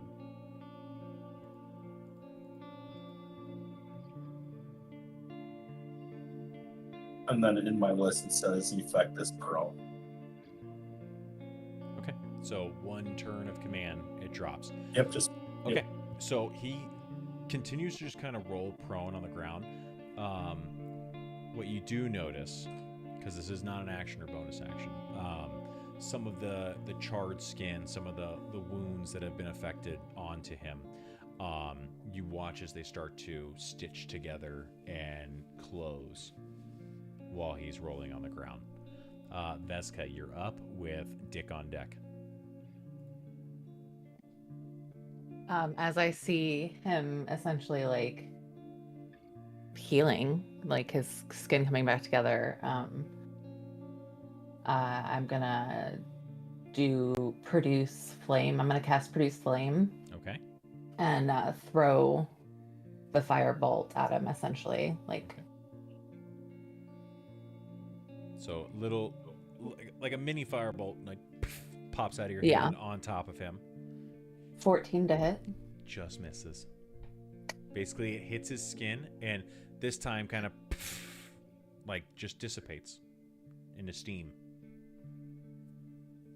Any bonus action? Um, And I will say that was a ranged attack on a prone target that was disadvantaged. So yeah, it would. That's the highest you could get on that. bonus action. I could do produce flame again and try it again. Okay, ranged attack disadvantage.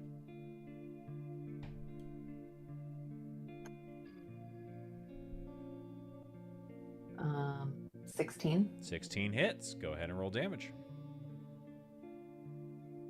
1.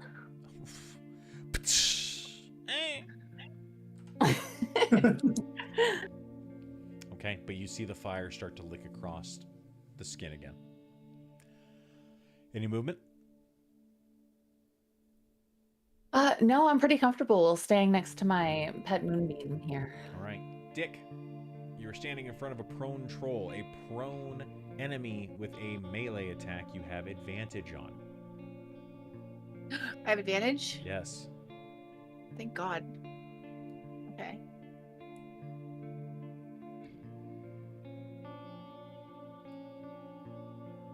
$15?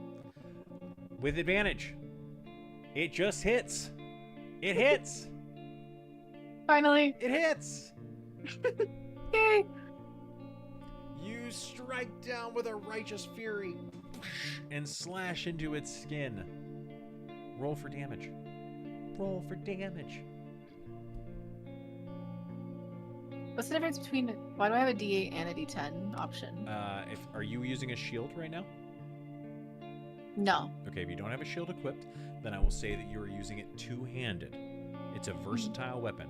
If you have a shield, you use the 1d8. If you don't have a shield and you two-hand it, you use the 1d10. So if you don't have a shield equipped, one plus what? That's it. You're a half-orc paladin with a non-fucking... Wow, you really beefed up your orc over there. Did huh? you build Mhm. this orc with an intelligence? I'm so proud of you. Possibly. Can I give you just from one paladin to another? Can I give you something here? Mhm. Use that bonus action and divide smite this motherfucker. Okay. Okay.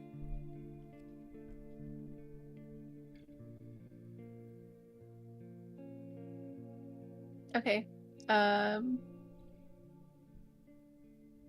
Takes an extra 2d8 radiant damage from Right. the attack. Damage increases by 1d8 if the target is Okay. Roll damage. Okay. Is it 2? Is it fucking 2? Did you roll 2? The dice gods do not want you to play today. You don't get to play paladin. You're learning. Yeah. Could she roll actual dice, please? I thought we switched away from digital dice. It doesn't matter. It's still shitty too. I literally it doesn't matter. It's 1d8, Well, looks right? like looks like I'm adventuring with a stack of potatoes. I can find it. Okay. I'm in disbelief. I'm gonna 1d8. Hold on. Let's see. I got a 6. Okay, I'll let you replace one of the ones. 2d8. I'll do the radiant damage. Yeah. Yeah. Okay. So 7 points of Oh, it's radiant 2d8. damage. Yeah. It's 2d8. You nerd. So do I get to roll it again? Sure.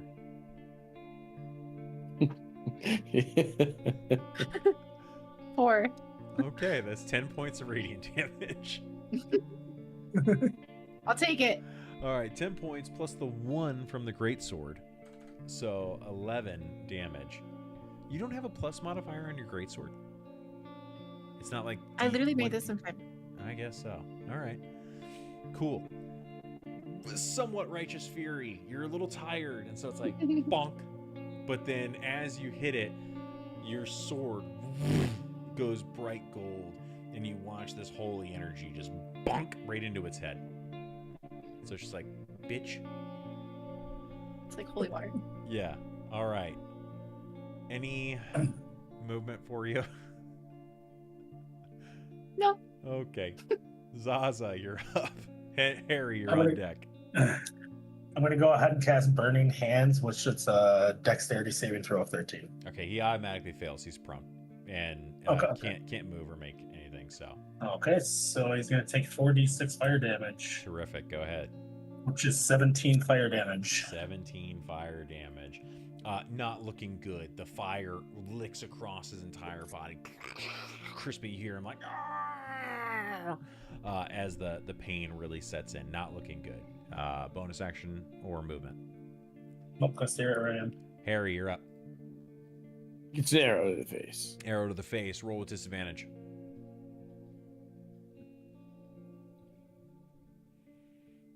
$14. Bonk. Flies right off. Bonus action? No. Okay. Elias.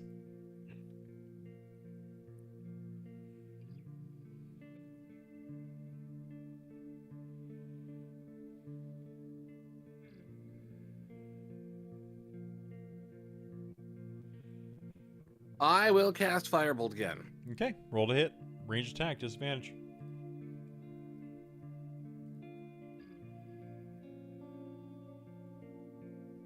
Eight. Goes over. Jameson stands up. He is covered, like the skin is starting to like fall off of him, starting to drip. He looks back at Zaza, who just successfully hit him and will rush you again. Harry and Dick, you have attacks of opportunity. Yeah. Arrow. Okay, now you can roll straight. 21. That hits. Roll damage. 5. Okay. Arrow to the back. Dick. Am I rolling? Attack of opportunity. Great sword. Slice. Physical dice. No, because I got a 20. Dirty 20. Dirty 20. That hits. Yay! Roll damage. Yay. Don't do that. Yay! 3. 3 damage. That's great. You did it. All right. Now he runs Thanks. and he smacks the shit out of Zaza 3 times.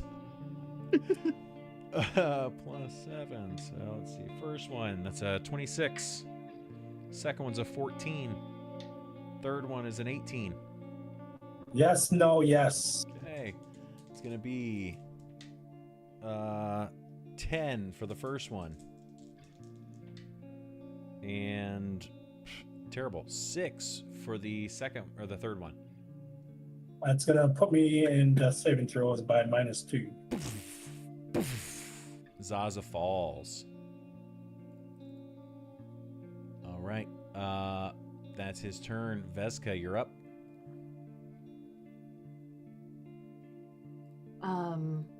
Yeah, I'm gonna kind of meander over here. 1 second while you talk that out. And Sorry, baby, the door's locked. cast Toll of the Dead again. Do wisdom's Alright. wisdom savings throw. Wisdom saving throw. Great. I think it's a -1, so we're gonna call it a 10. You got a 10? 10. Okay, so he passes. Okay. Bonus action, going to do produce flame and throw it at him. Okay.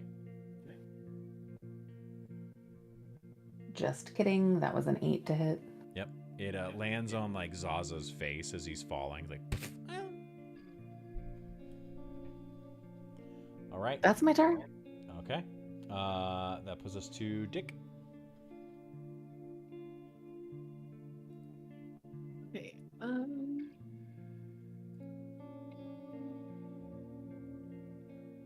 Same thing. I'm gonna try to really stab him in the back. Okay, go for it. Really stab him. I really 9.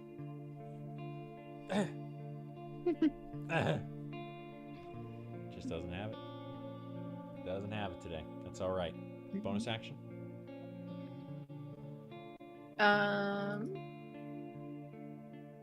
No. Okay. Zaza, death saving throw.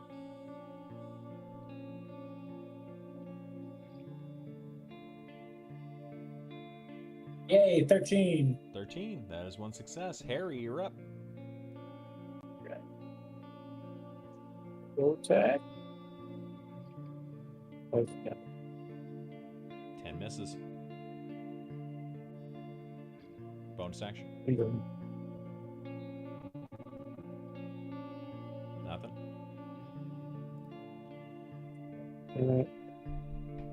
Elias, what do you got, man? That's me.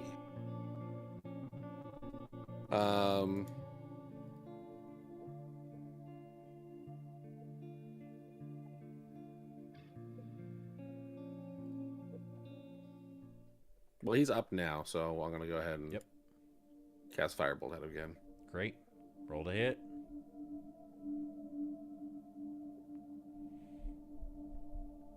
Natural 1.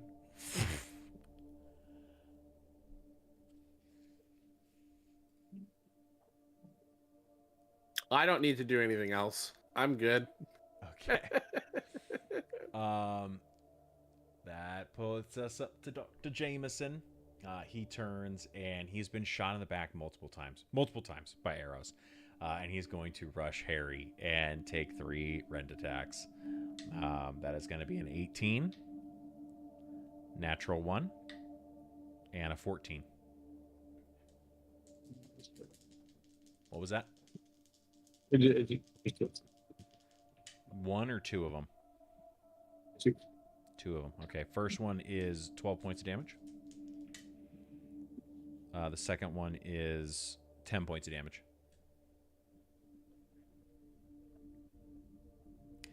Okay, he's still swinging, but tired. You can tell it's starting to. This is getting to him. Veska, you're up.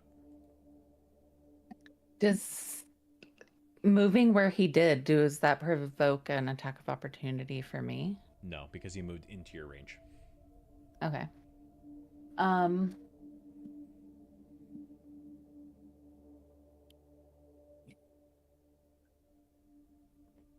I'm going to cast Healing Word on Zaza. Okay.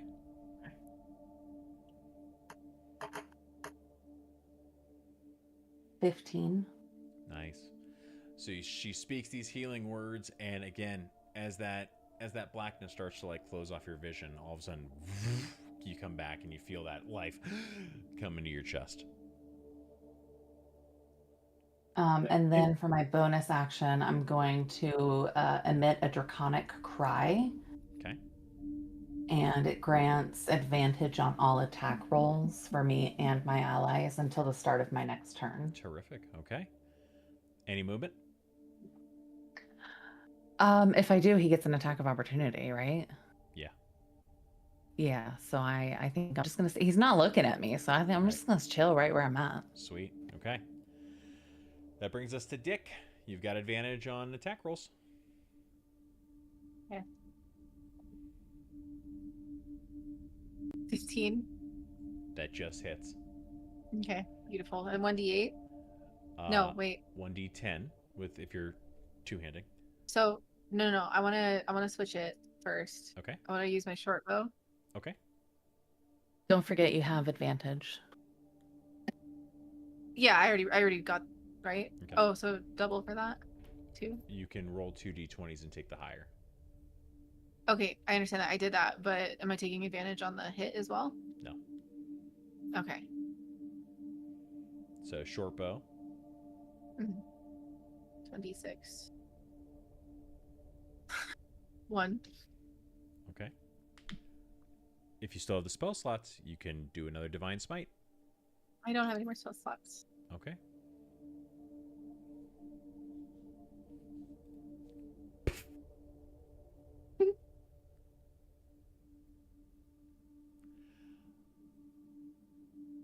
Zaza, you're up.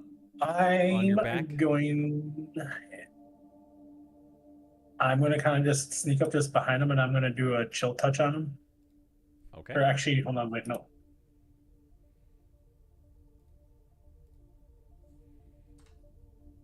Okay, actually, I'm going to do Shocking Grasp with the advantage. Dude. Okay. What? No, I need to. Okay. 15. That just hits. As you feel your hands start to go that charge, and you hear the facility start to like stop the discharge, you hear like as the system powers down. And then it's going to be 7 lightning damage, and it's also going to, he can't make any opportunity attacks until the start of its next turn. How do you want to do this?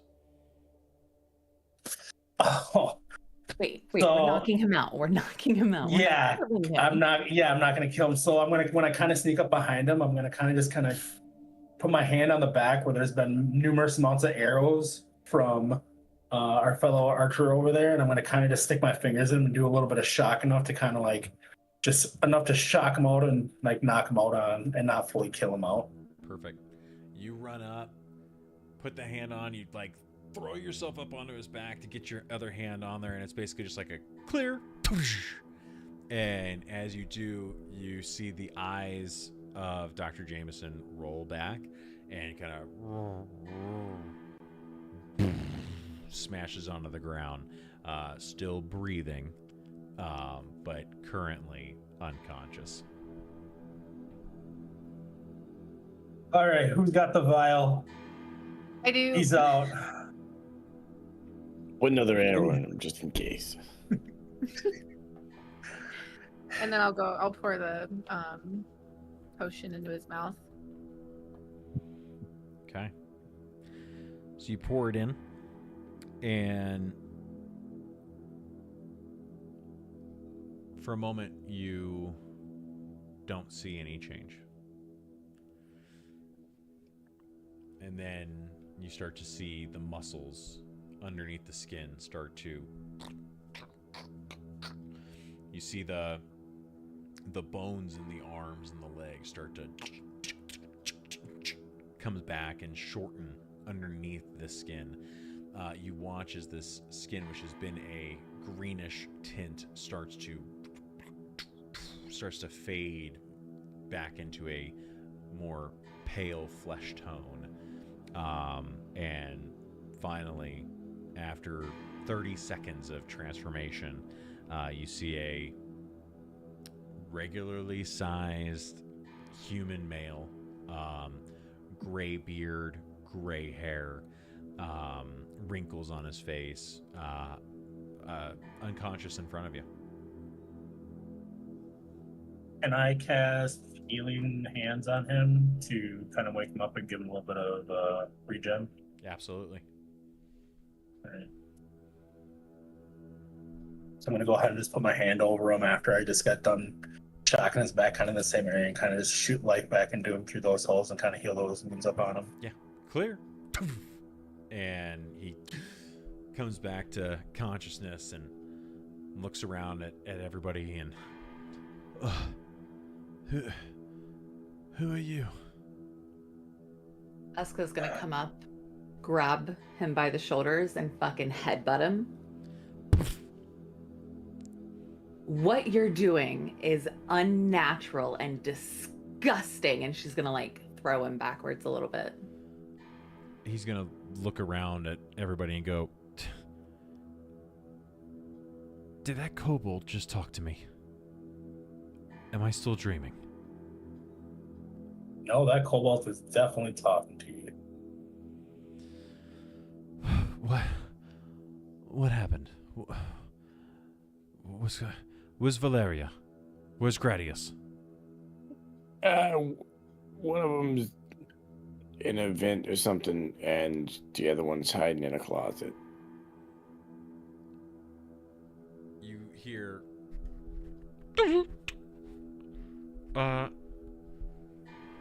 Dr. Jameson, this is Dr. Gradius. I'm in the panic room currently. We need you to synthesize the final antidote for Valeria. Over. And he kind of I thought that might have happened. I wasn't sure if that was a dream either. Yeah, let me finish the synthesis to turn her back. He kind of pushes himself up. He runs into the synthesis chamber. You all follow him in.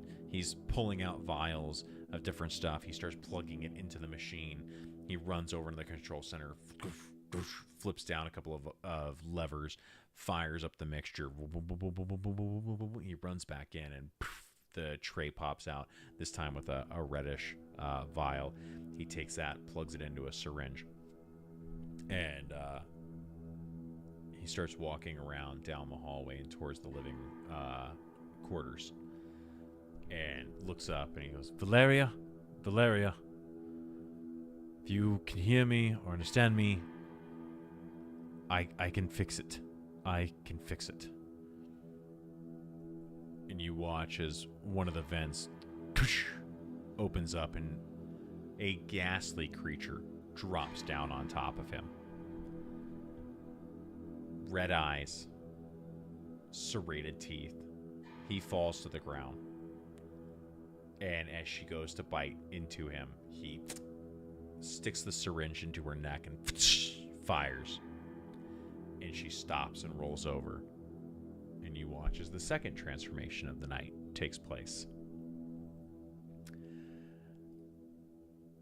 Valeria gets up slowly and she goes, I do not like this experiment, Jameson. Jameson goes, I truly do not either. We fucked up.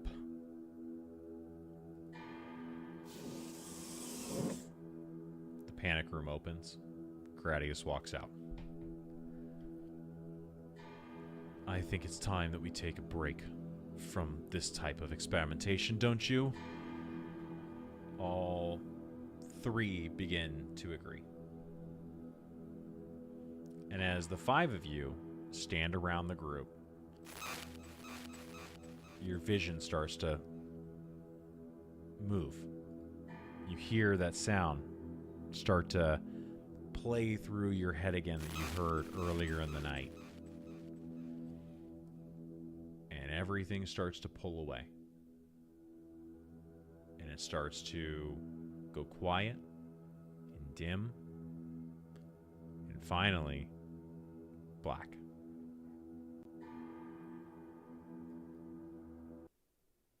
And all of you wake up in your time, in your place, in your world, in your universe, in your tavern where you fell asleep.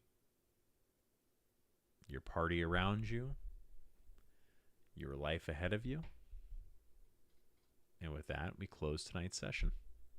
Yeah. The best it didn't fall. Yeah. Fuck yeah. Nice. Sorry, good. I know that one went long. Apologize. No, you're good. It was my fault. I made us start really late. It's okay. Everyone had this is a one I wanted to try to make a little different from what we've been playing lately. So I thought it'd be fun. It was blessed. Well, that's fun. Super fun. It was So blessed. fun. Is that what you said, I Posty? need It to was get blessed. I said it was a blast. Oh, a It did blast. not feel blessed off my roll. Thank you. No. Yeah, your rolls were dog shit. All right. Folger dipped, man. I give him credit for staying Oh, late. no, I'm still here. Oh, okay. I was gonna say I give you Just credit like for that, being just like here that. like 40 minutes late from what you normally are. So sarcophagus, and the Yeah. sarcophagus I has some. What? All right, I need to go to bed. I gotta get up. I gotta get up in like 4 hours. Okay. All Have right, fun, bye. guys. And a sarcophagus. Bye. Yeah. Sarcophagus. All weekend. Yay. Nice. All right. Well, I will be heading to bed here soon as well. Glad you guys enjoyed it. I've got, Absolutely. It was so fun. good. Good I night. like it. I've got a book, Bye. alone, so we'll figure something out. Ooh, hell yeah. One shot wonders. That's awesome. Yep, it's really cool. So, all right, guys. All right. We will see you Bye. later. Bye. Good night. All right, chat. That brings it to an end for me. I hope you guys enjoyed the session. Today was a lot different than normal. Thank you very much for watching. I do appreciate it. We will see